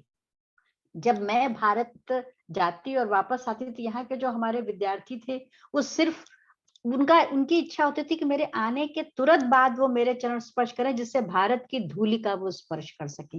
जब एक विद्यार्थी से मैंने ये सुना, तो मुझे तब फिर भारत की मिट्टी लाने का अधिकार उस तरह से नहीं है, क्योंकि वो उसके अंतर्गत, कानून के अंतर्गत चीजें आती हैं। तो जब मेरी बातचीत बहुत से मुद्दों को लेकर के परम आदरणीय में विद्यानिवास मिश्र जी से हुई थी, और वो संस्कृति के अद्भुत व्याख्याता थे, और मेरी उनसे बातचीत कला प्रयोजन पत्रिका राजस्थान की उस समय प्रकाशित हुई। फिर बाद में प्रभाकर श्रोत्री जी जब भारतीय ज्ञानपीठ के निदेशक हुए, तो उन्होंने कहा पुष्पिता जी वो बातचीत दे दीजिए, मैं पंडित जी की छापना चाहता हूँ। तो मुझे लगा कि, और यहाँ भी नीदरलैंड में यूनिवर्सिटी है, लाइडेन यूनिवर्सिटी में केरन इंस्टीट्यूट है, और केरन स्वयं संस्कृत के बहुत बड़े विद्वान थे और विद्यानिवास मिश्र जी से भी उनके घने संबंध थे। तो पंडित जी कहने लगे थे कि अब मुझे हिंदी में नहीं संस्कृत में बोलना चाहिए, क्योंकि मैं विदेश में जब संस्कृत में बोलता हूँ तो लोग उसी तरह से समझते हैं जो संस्कृत के विद्वान हैं, और वो इसमें बहुत तरह के विषयों की पुस्तकें चाहते हैं।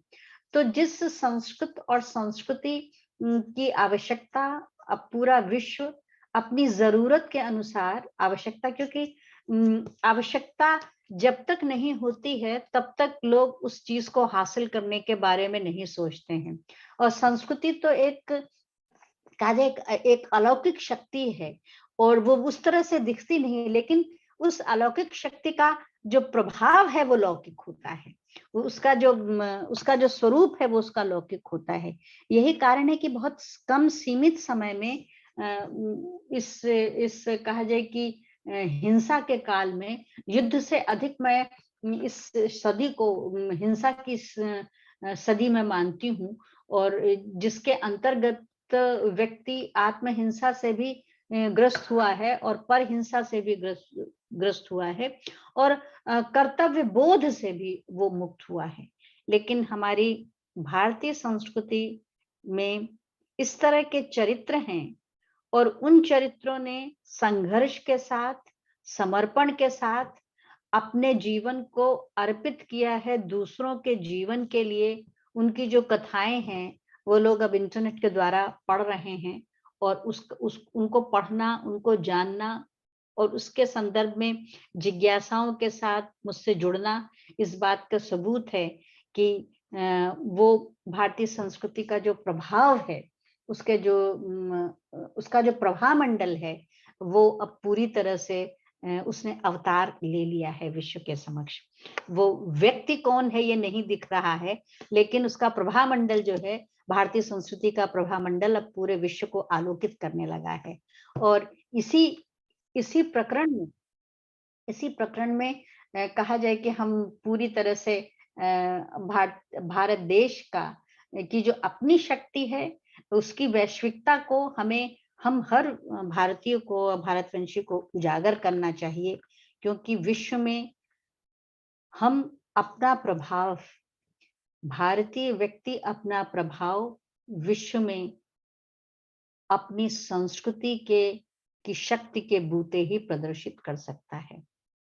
अपनी संस्कृति के माध्यम से ही विदेशियों के समक्ष हम पूरे महात्म के साथ, पूरे अपने चरित्र बल के साथ उनके समक्ष प्रस्तुत हो सकते हैं। जिस आत्मानुशासन की बात होती है, सेल्फ डिसिप्लिन की, वो आत्मानुशासन का सहज प्रशिक्षण हमारी संस्कृति में है, जो कि विद्यार्थी जीवन से ही शुरू हो जाता है। यहाँ विद्यार्थी जीवन का जो आत्मानुशासन की जो पाठशाला है वो हमारी संस्कृति में जिस तरह से अनुस्यूत है कि उसका कोई उस तरह की कोई रचना शैली शिक्षा व्यवस्था में, विदेशी शिक्षा व्यवस्था में नहीं दिखती है। क्योंकि विदेशी शिक्षा व्यवस्था तो उपलब्धि की शिक्षा व्यवस्था है, आंकड़ों की शिक्षा व्यवस्था है, कैसे कितना आप हासिल कर सकते हैं। लेकिन हमारी संस्कृति त्याग भी सिखाती है, अनुशासन भी सिखाती है, दया भी सिखाती है, परिवार बोध भी सिखाती है। और जब तक हम संयुक्त रूप से, परिवार जब तक संयुक्त रूप से नहीं रह सकता है तो राष्ट्र कैसे संयुक्त रह सकता है। तो मुझे लगता है कि भारतीय संस्कृति का जो मूल मंत्र है संयुक्त परिवार, उसका भी बना रहना बहुत जरूरी है, क्योंकि संयुक्त परिवारों की संरचना में ही संस्कृति भी शेष रहेगी। और इसके साथ साथ जिस राष्ट्र की हम कल्पना कर रहे हैं और जो राष्ट्र हमारा है, लंबे समय से इसको खंडित विखंडित करने की, कहा जाए, घृणित कोशिशें होती रही हैं, और अभी भी इन केन प्रकारेण लोग सक्रिय रहते हैं, कभी राजनीति की दुहाई देकर, कभी इतिहास की दुहाई देकर, कभी स्वतंत्रता बोध की दुहाई देकर, कभी लोकतंत्र की दुहाई देकर। लेकिन लोकतंत्र या किसी भी, कहा जाए, इनसे महत्वपूर्ण राष्ट्र है, और उस राष्ट्र की अस्मिता मूल रूप से भारतीय संस्कृति में ही सुरक्षित है, क्योंकि भारतीय संस्कृति से ही राष्ट्रवाद बन सकता है। भारतीय संस्कृति में राष्ट्रवाद की एक अद्भुत चेतना है, अब वो चेतना सारे भेदों से परे जाकर राष्ट्र अपनी निजता के साथ, अपनी अस्मिता के साथ जिस अस्तित्व में उद्बोधित होता है, उसी के साथ वो पूर्ण रूप से साकार होता है और प्रकट होता है। इसलिए मुझे लगा कि इस समय हमें विश्व को भी बचाने के लिए भारतीय संस्कृति की जरूरत अधिक है, क्योंकि विश्व के पास कोई इस तरह का दर्शन, कोई इस तरह की दृष्टि, कोई ऐसा महापुरुष नहीं है। उनके पास तो विश्व युद्धों के नेता हैं, उनके पास तो लोकतंत्र के द्वारा भी सत्ता हासिल करने के बाद जो सत्ता के मठाधीश बन गए हैं, ये चरित्र इन देशों में। लेकिन हमारे देश में तो श्री राम और भरत जैसे चरित्र हैं, और उन चरित्रों की अब व्याख्या हो रही है। और उसी तरह से चरित्र हमारे अपनी अभी की संस्कृति में अगर आप देखें तो क्या मैंने अतिशयोक्ति नहीं होगी, मोदी जी राम की तरह अपने राष्ट्र को संभालने में और योगी जी भरत की तरह लगे हुए हैं। और ये राम और भरत ये शक्ति के पर्यायवाची नाम है। इन पर्यायवाची नामों की श्रृंखला में ये नाम है जो इस समय राष्ट्र को संभालने में लगे हुए हैं। तो जिस तरह से पृथ्वी परिवर्तित होती है, उसी तरह से संस्कृति के विरासत ने भी अब दूसरे नाम लेकर के अपने कर्तव्य बोध के साथ संस्कृति बचाने के लिए सक्रिय हुए हैं। और हमें इस रूप में देखना चाहिए, न कि इन महापुरुषों को जो अपने राष्ट्रवाद को कहा जाए का एका बनाने में और हिंदुत्व को गहरे अर्थों में मनुष्यत्व के रास्ते पर ले जाने के लिए जो सक्रियता शुरू की है, उस सक्रियता के लिए हमें प्रस्तुत होना चाहिए, क्योंकि हिंदुत्व में ही वो शक्ति है जो विश्वत्व का संरक्षण ले सकती है और जो विश्वत्व की सुरक्षा कर सकती है। अन्यथा इस समय खंड खंड मनुष्य हो रहा है और खंड खंड राष्ट्र हो रहे हैं। अभी के समय में अगर आप देखें तो भारतवर्ष इतनी विसंगति, विश्व की इतनी विसंगतिपूर्ण स्थितियों के बावजूद भारत ही संगठित है। और इसके साथ साथ एक बात और कहेंगे, पूरी पृथ्वी में अगर आप देखिए, पूरी पृथ्वी ने, विश्व के सभी देशों में पृथ्वी ने प्राकृतिक रूप से आतंक मचा रखा है, कहीं आग तो कहीं बाढ़ तो कहीं कुछ। लेकिन भारतवर्ष की पृथ्वी, भारत माँ इस समय भारत को बचाए हुए है। प्रकृति भी इस समय भारत की संस्कृति की संरक्षण में है। प्रकृति भी भारतीय संस्कृति के चरित्र को जैसे कि लगता है कि उसने अंगीकार कर लिया है और उसे लगा है कि हमें भारत भूमि के जो मनुष्य हैं उनकी हमें रक्षा करनी चाहिए। उनका जो समर्पण है, आम जनता का जो समर्पण है अपने देश के प्रति, आम जो गांव में अनेक कष्टों में रहने के बावजूद भी जो ग्रामीण स्त्री है, ग्रामीण पुरुष हैं, उनके बच्चे हैं, अपने राष्ट्र के लिए, अपने देश के लिए, अपनी मातृभूमि के लिए, अपनी भाषा के लिए बिना किसी अपेक्षा के संलग्न हैं, वही राष्ट्र की अस्मिता बनाने में लगे हुए हैं। उन्हीं के हृदय में राम है, भरत है, सीता है, हनुमान है, और वो उन्हीं से प्रेरणा ले रहे हैं। वो उन्हें भगवान मानते हुए भी वो इस रूप में देखते हैं कि हमें उनसे प्रेरणा लेके हमें उनकी तरह होना चाहिए। और यही कारण है कि हमारे देश में गांव में लोग जो अपने बच्चों का नाम रखते हैं तो दो कारण से वो भगवान के, ईश्वर के, हमारे यहाँ जितने नाम हैं, हर ईश्वर के हजार हजार नाम हैं, तो उन नामों को लेके रखते हैं। उसका कारण ये कि जब भी पुकारें तो राम, भगवान का नाम वो पुकार सकें, ईश्वर का नाम पुकार सकें। और उसके साथ साथ ये कि ईश्वर का नाम रखने से कम वो आम आदमी ईश्वरीय चरित्र के उस नाम के आधार पर अपने चरित्र को बनाने की और बचाने की कोशिश करेगा। ये हमारी संस्कृति की ताकत है, ये संस्कृति की विशालता है।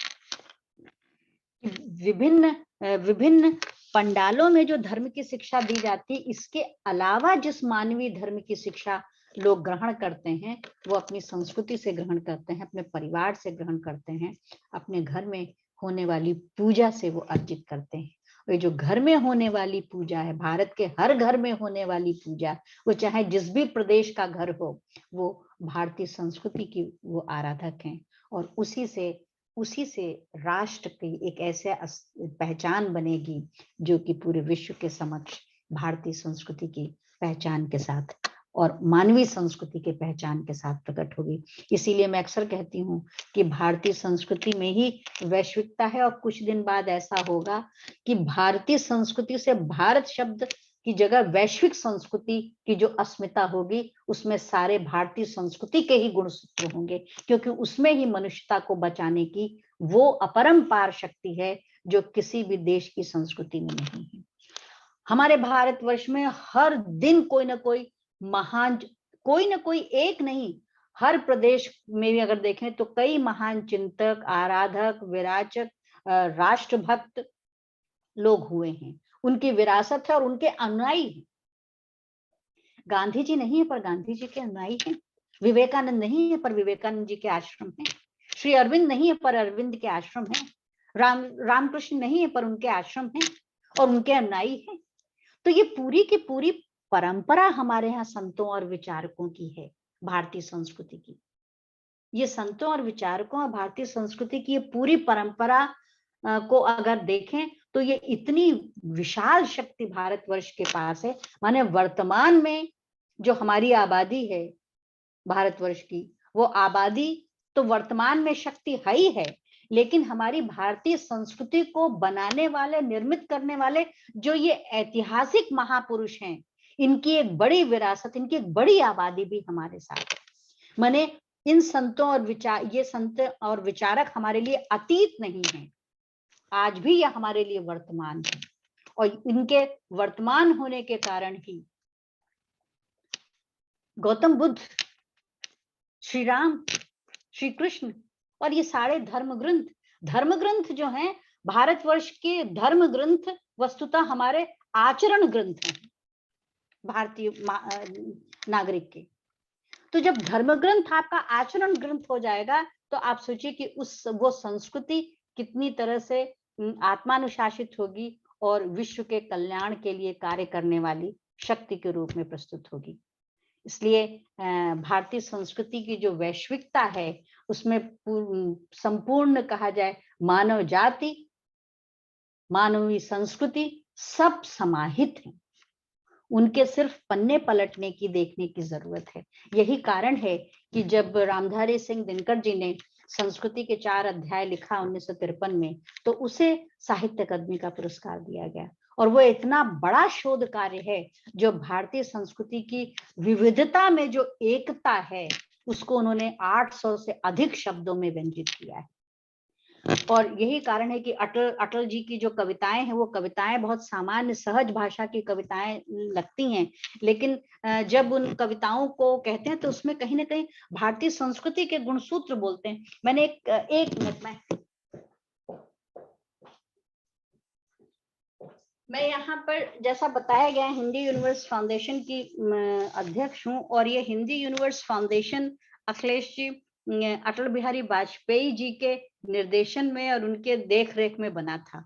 और जब मैं सूरीनाम जा रही थी तो अटल जी ने अपने यहाँ एक प्रधानमंत्री आवास पर एक काव्य गोष्ठी रखी।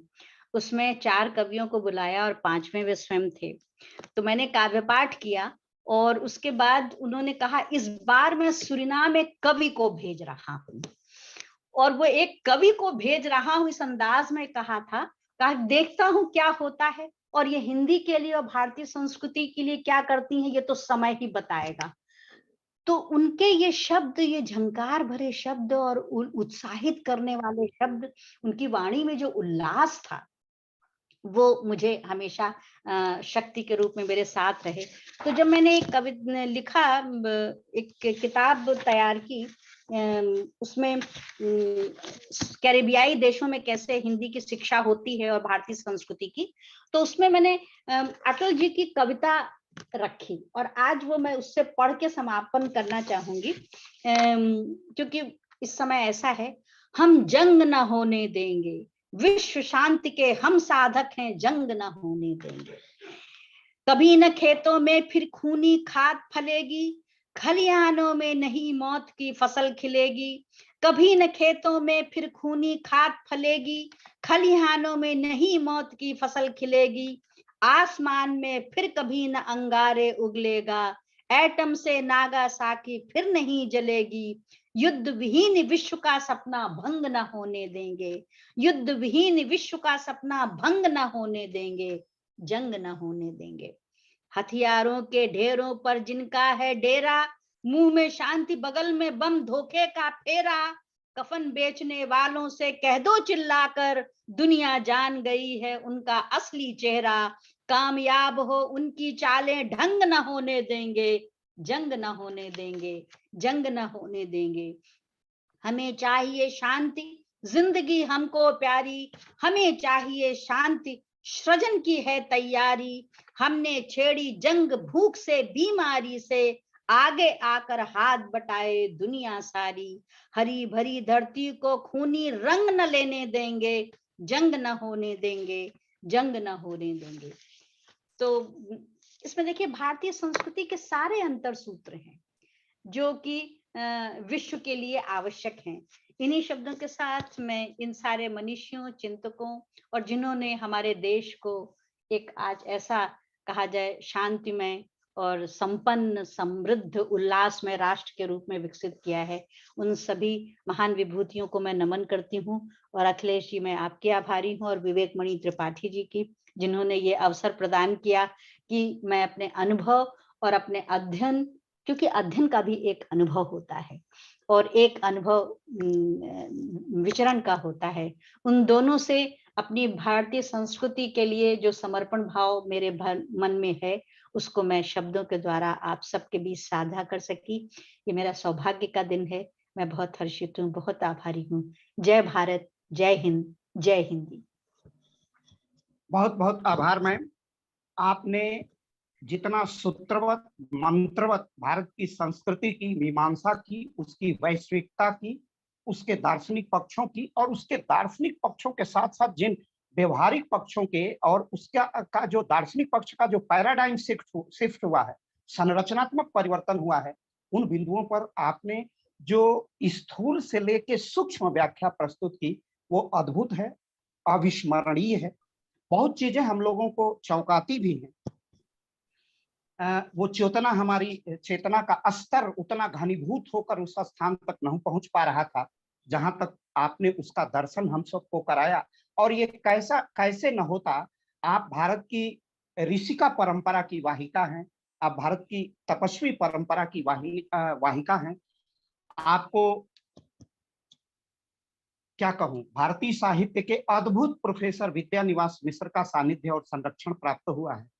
आपको अटल जी का स्नेहिल संरक्षण प्राप्त हुआ है, जो विश्व साहित्य के अनिवार्य अविभाज्य अंग है। विद्यानिवास मिश्र जी की का जो लालित्य है, वही तो भारतीय संस्कृति की वैश्विकता है। वही भारतीय संस्कृति की वैश्विकता है जो संस्कृति के 4 अध्याय और कुबेरनाथ राय के ललित निबंधों में दिखाई देती है, चाहे वो मृकमराल हो या कामधेनु हो। आप सबसे, और आप में जो सांस्कृतिक बोध है, गहन सांस्कृतिक बोध, और वो जो इतिहास बोध की का अजस्र स्रोत है, वो अद्भुत है और अविस्मरणीय है। जिसका इतिहास बोध, संस्कृति बोध इतना गहरा नहीं हो, उसके पास तो शब्द ही अभिव्यक्ति के लिए नहीं आएंगे। और आपकी वाणी का जो कलकल, छल छल, जो अविरल गंगा का प्रवाह है, वह अद्भुत है। उसमें हमें विद्यानिवास मिश्र, आचार्य हजारी प्रसाद द्विवेदी और अटल जी की ही छाप दिखाई देती है। लेकिन उसके मध्य जो आपकी मौलिकता है, और उस जो मौलिकता का उत्स जो संस्कृति से जुड़ता है, वह अद्भुत और अपूर्व है। आप में जो सांस्कृतिक चेतना है, वह, आपने जैसे कहा कि हमारे धर्म ग्रंथ हमारी जीवन शैली है, तो ऋग्वेद का नाम ही संहिता, वो कोडिफिकेशन था। और उसके बाद 4 वेदों के बाद जो ब्राह्मण ग्रंथ, ब्राह्मण के बाद अरण्यक, और अरण्यकों के बाद जो उपनिषद, जिसे वेदों की व्याख्या का अंत होता है, जिसे हम वेदांत भी कहते हैं, उन सारी यात्रा आपने सूर का स्पर्श किया है। आपने राम के रामत्व को जाना है, आपसे अभी कोई नहीं जान सकता। और नीदरलैंड 7 समंदर पार अंतस्थल से वो महासागरों के बाद जाकर के उसकी जो अनुभव और उसकी अनुभूति और सूक्ष्मता, जो आपने मंदिरों की व्याख्या की कि मंदिर हमारी सामूहिक चेतना के प्रतीक हैं। आप पाश्चात्य देश उस यूरोप में बैठ करके कितना सूक्ष्म विभाजन व्यष्टि और समष्टि का करने में सफल हुई है, वह आपकी साधना का ही प्रतिफल था। एक एक शब्द हम फिसलने नहीं दिए और मेरी कलम लगातार चलती रही। मेरा मस्तिष्क का सॉफ्टवेयर उसे लगातार ग्राह्य करता रहा, क्योंकि वो इतना स्पर्शी, हृदय स्पर्शी था कि उसमें एक साथ कभी डायरी थी, कभी रिपोर्टाज थी, कभी कविता थी, कभी ललित निबंध था। क्या क्या था उसमें समाहित, जिसे ढूंढने के लिए बहुत समय की आवश्यकता होगी। और आपको तो कई दिन तक हम लोग सुनते रहें तो थकेंगे नहीं, और ये लाखों श्रोताओं तक जाएगा। हम लोग कभी कभी हमारी संख्या जाती है। इस मंच पर श्याम जाजू से लेके संगीत रागी की परंपरा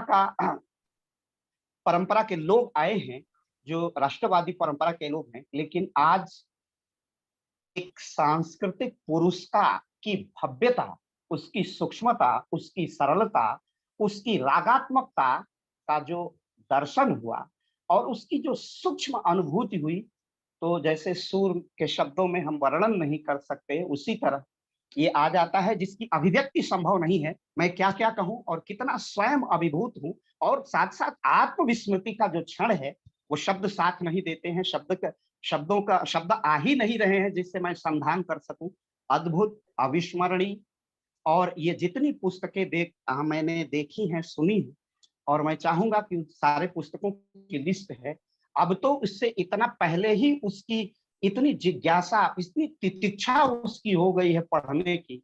जैसे पंडित विद्यानिवास जी की मुश्र की पुस्तक, विद्यानिवास जी से मिलना भारत से मिलना है, भारत के दर्शन, भारत की सभ्यता और संस्कृति से मिलना है, उससे साक्षात्कार करना है और आत्म तत्व का दर्शन करना है। और आपका परम सौभाग्य है कि विद्यानिवास जी, अभी तो हम लोग युवा भी नहीं हो पाए थे तब तक विद्यानिवास जी इस संसार से विमुक्त हो गए, शरीर छोड़ दिए, और अब नश्वर अनश्वर, बिल्कुल अदृश्य ब्रह्म वाक्यों में, ब्रह्म के रूप में ही उनके शब्द हमें पढ़ने को मिलते हैं। विद्यानिवास मिश्र जी के प्रति इतना आकर्षण, हजारी प्रसाद द्विवेदी जी का आकर्षण, और उसी के कोटि में आपके प्रति जो अब आकर्षण वो हो रहा है, वो पढ़ने के लिए पाठक के रूप में, एक भारतीय के रूप में, कि वो हम आत्मविमुग्ध हैं और हम जरूर पढ़ेंगे, क्योंकि उस आपका पढ़ना, आपके साक्षात आपका जो वैदुष्य है और उसका जो अद्भुत प्रवाह है, वह यूं ही बना रहे। मैं ईश्वर से यही कामना करूंगा।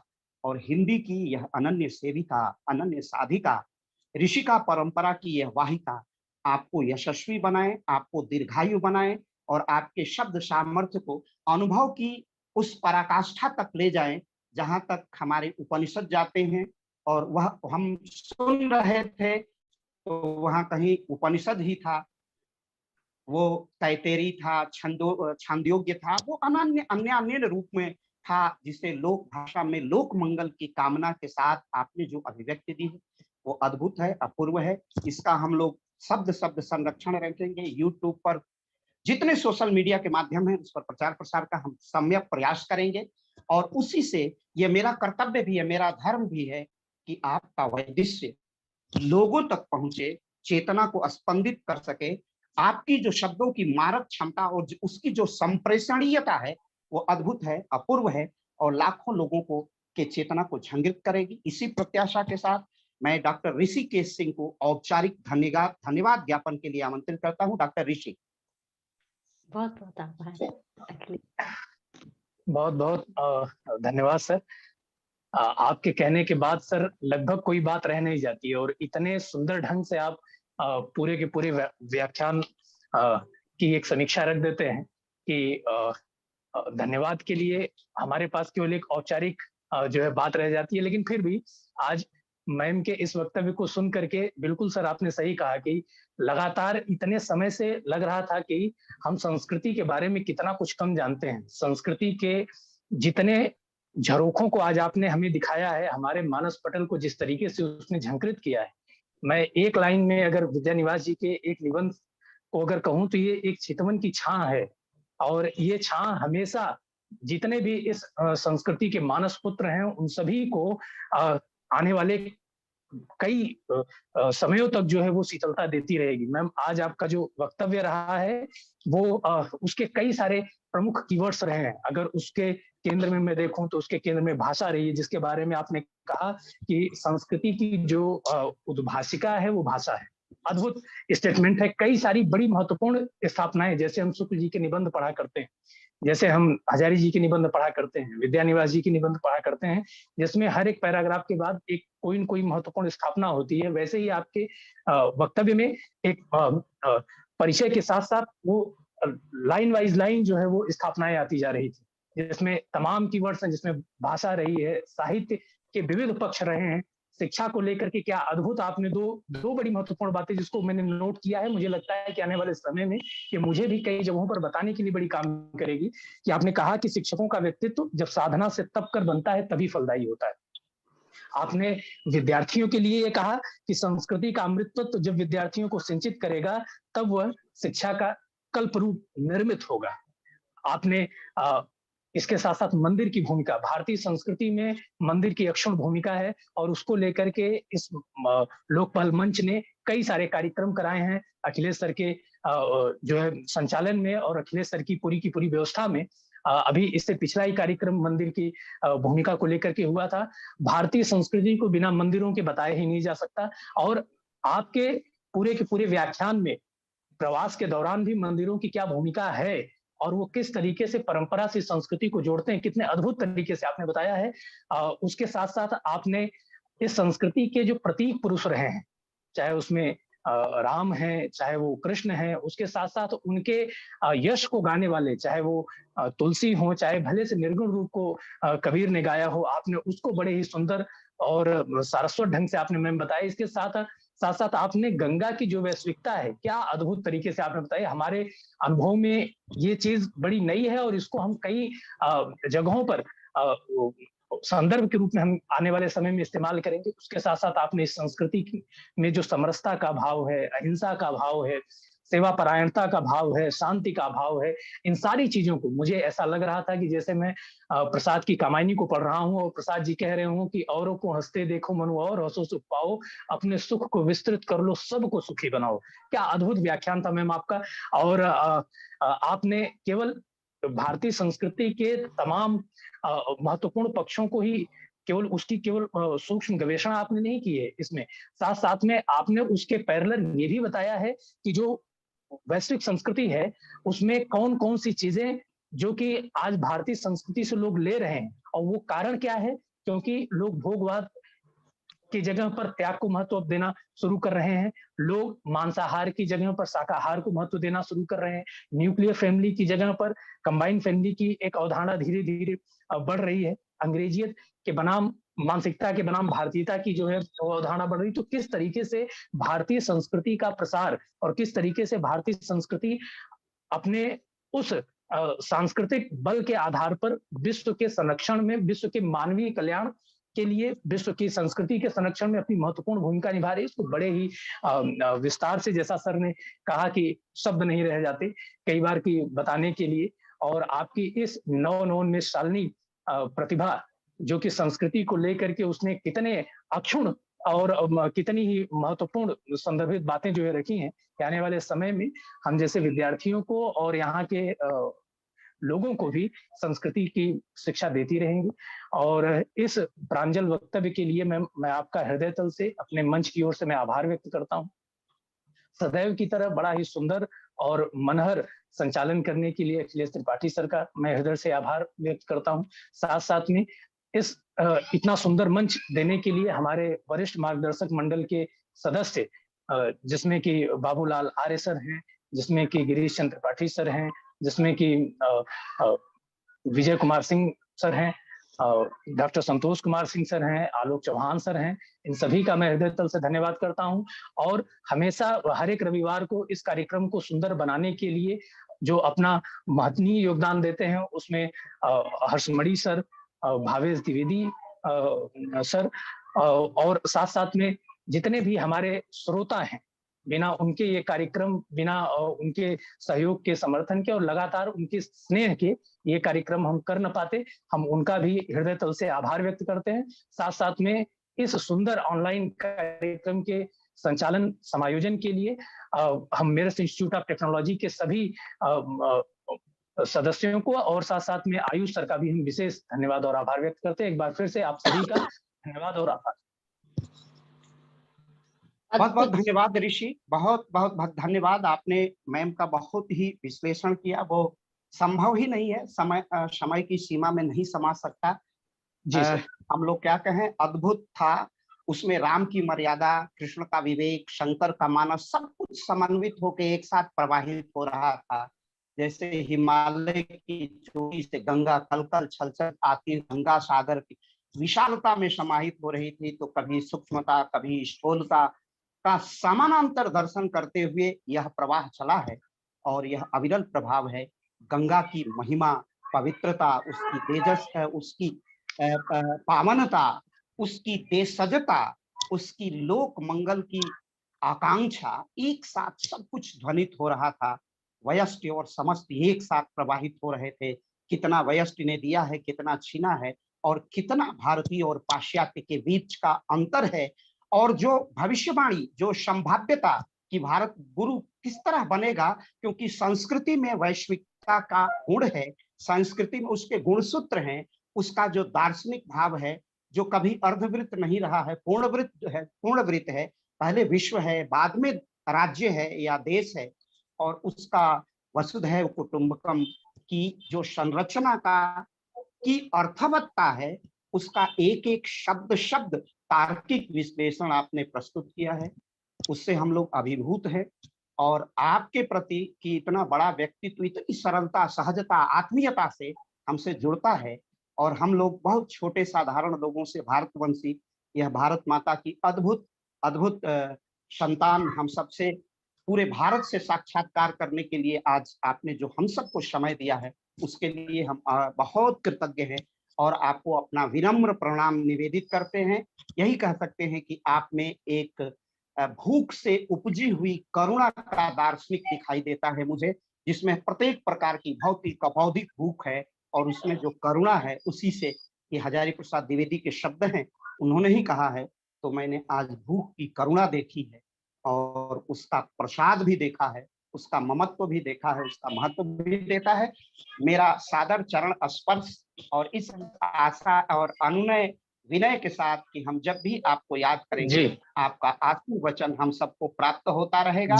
इसी के साथ मैं आपका बहुत महत्वपूर्ण समय है, और उस समय में से हम लोगों ने इतना भारी भाग छीन लिया है, प्रेम से आपका वात्सल्य हमें मिला है, इसके लिए हम कृतज्ञ हैं। और आगे भी भविष्य में भी प्रत्याशा करते हैं कि आपका स्नेही संरक्षण, आशीर्वाद और आपका आशीर्वचन, पाथे उद्बोधन हम सबको समय समय पर प्राप्त होता रहेगा। और आपकी पुस्तकों को हम अवश्य पढ़ेंगे, क्योंकि उसमें भारत की आत्मा है। इसी के साथ मेरे अनेक प्रणाम। मैम, मेरा भी आकाश भर प्रणाम। बहुत बहुत धन्यवाद। ऋषिकेश जी ने बहुत ही आत्मीयता के साथ, और इसके साथ सबसे बड़ी विशेषता ये है कि ऋषिकेश जी ने अपने अध्ययन का अवदान भी मेरे वक्तव्य के विश्लेषण में उसका प्रयोग किया। इससे ये भी पता चला कि इनके हृदय में, इनके चित्त और चेतना के पटल पर जो अंकित है, उसको भी उन्होंने अभिव्यक्त किया। मैं बहुत सौभाग्यशाली हूँ कि ऋषिकेश जी ने मैं बहुत सौभाग्यशाली हूँ। आपने आपके लिए जो अटल जी के शब्द थे, वही मेरे लिए आपके शब्द हैं मैम। आपने इतनी बात कह दी है मेरे लिए, सदैव मैं कभी भी रहूंगा तो इन चीजों को, कि मेरे लिए पुष्पिता मैम ने इस तरीके की बात कही थी कि मेरे जो कि आजकल के समय में साहित्य के ही विद्यार्थी हैं, साहित्य के विद्यार्थी हैं। देखिए, मैं कई विश्वविद्यालयों में अखिलेश जी साहित्य के मेरे पास शोध प्रबंध आते हैं, और साहित्य के विद्यार्थियों को मैं जानती हूँ। तो यही कारण है कि अगर साहित्य का विद्यार्थी भी संस्कृति की साधना के साथ साहित्य पढ़े, तो वो साहित्य उसे याद नहीं करना पड़ेगा, वो उसकी चेतना का हिस्सा बन जाएगा। और लेकिन ये स्थिति होती है। और अखिलेश जी, आप तो राजनीति शास्त्र के व्यक्ति हैं, आपकी भाषा भी इतने परिमार्जित और प्रांजल है, और इसके साथ साथ जो आपके पास जो संस्कृति का जो विवेक वर्तनी है आपकी, वो अद्भुत है। और उसको आपने ठीक से अनुष्ठित किया और उसको पिरो करके प्रस्तुत किया है।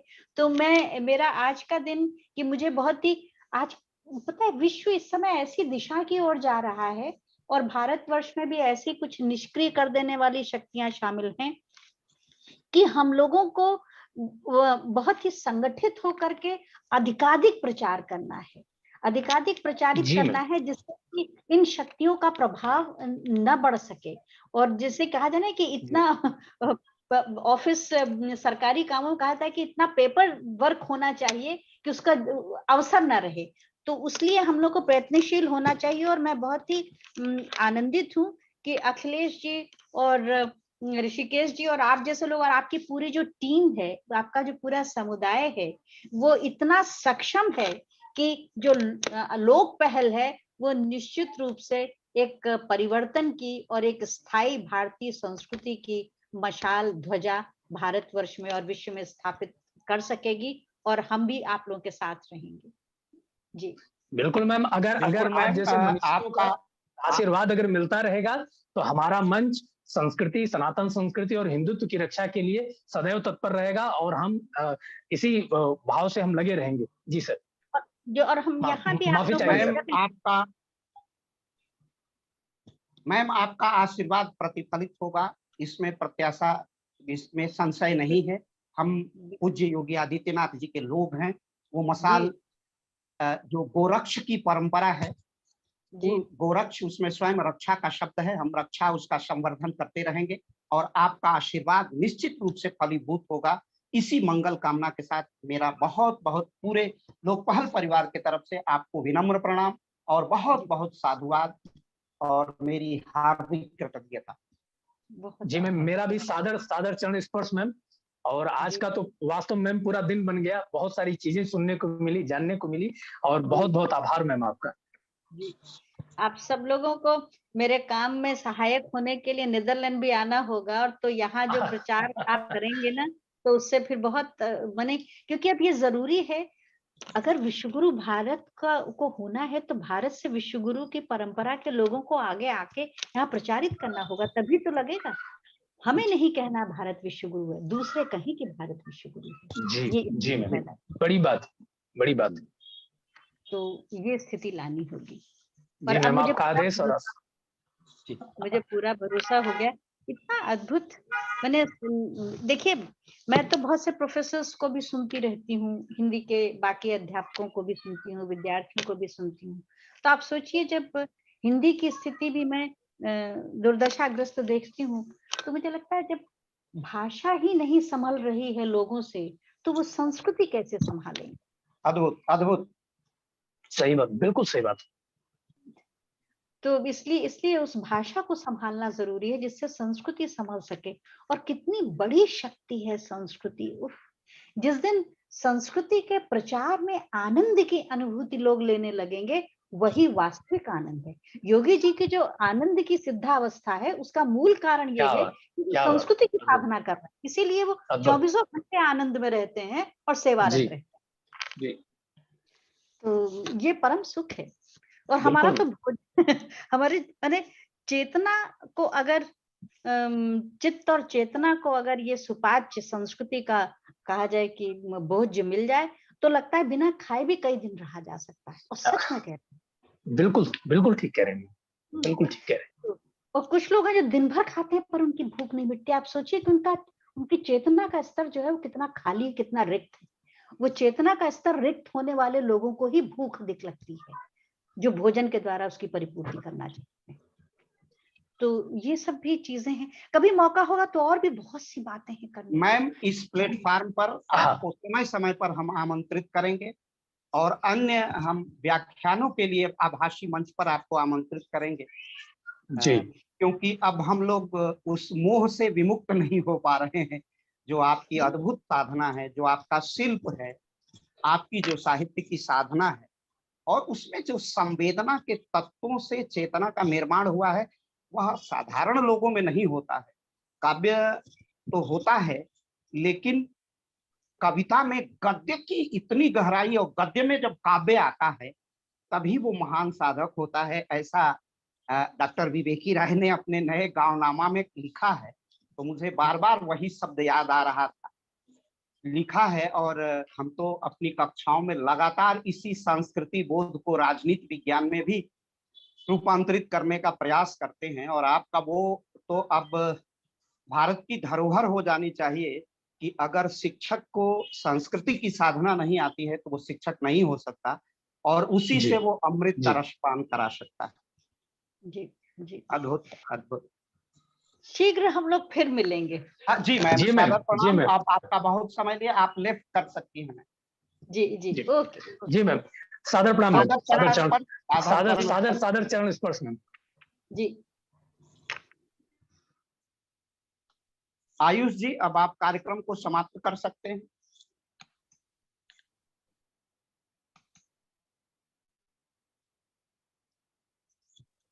अखिलेश सर सादर प्रणाम सर। प्रसन्न रहिए। अभी मैं आयुष जी को बोल रहा हूँ। आयुष जी ऑन सर करके भूल जाते हैं। हाँ, सर मैं भी बोल दे रहा हूँ अगर मेरा फोन लग जाता है तो।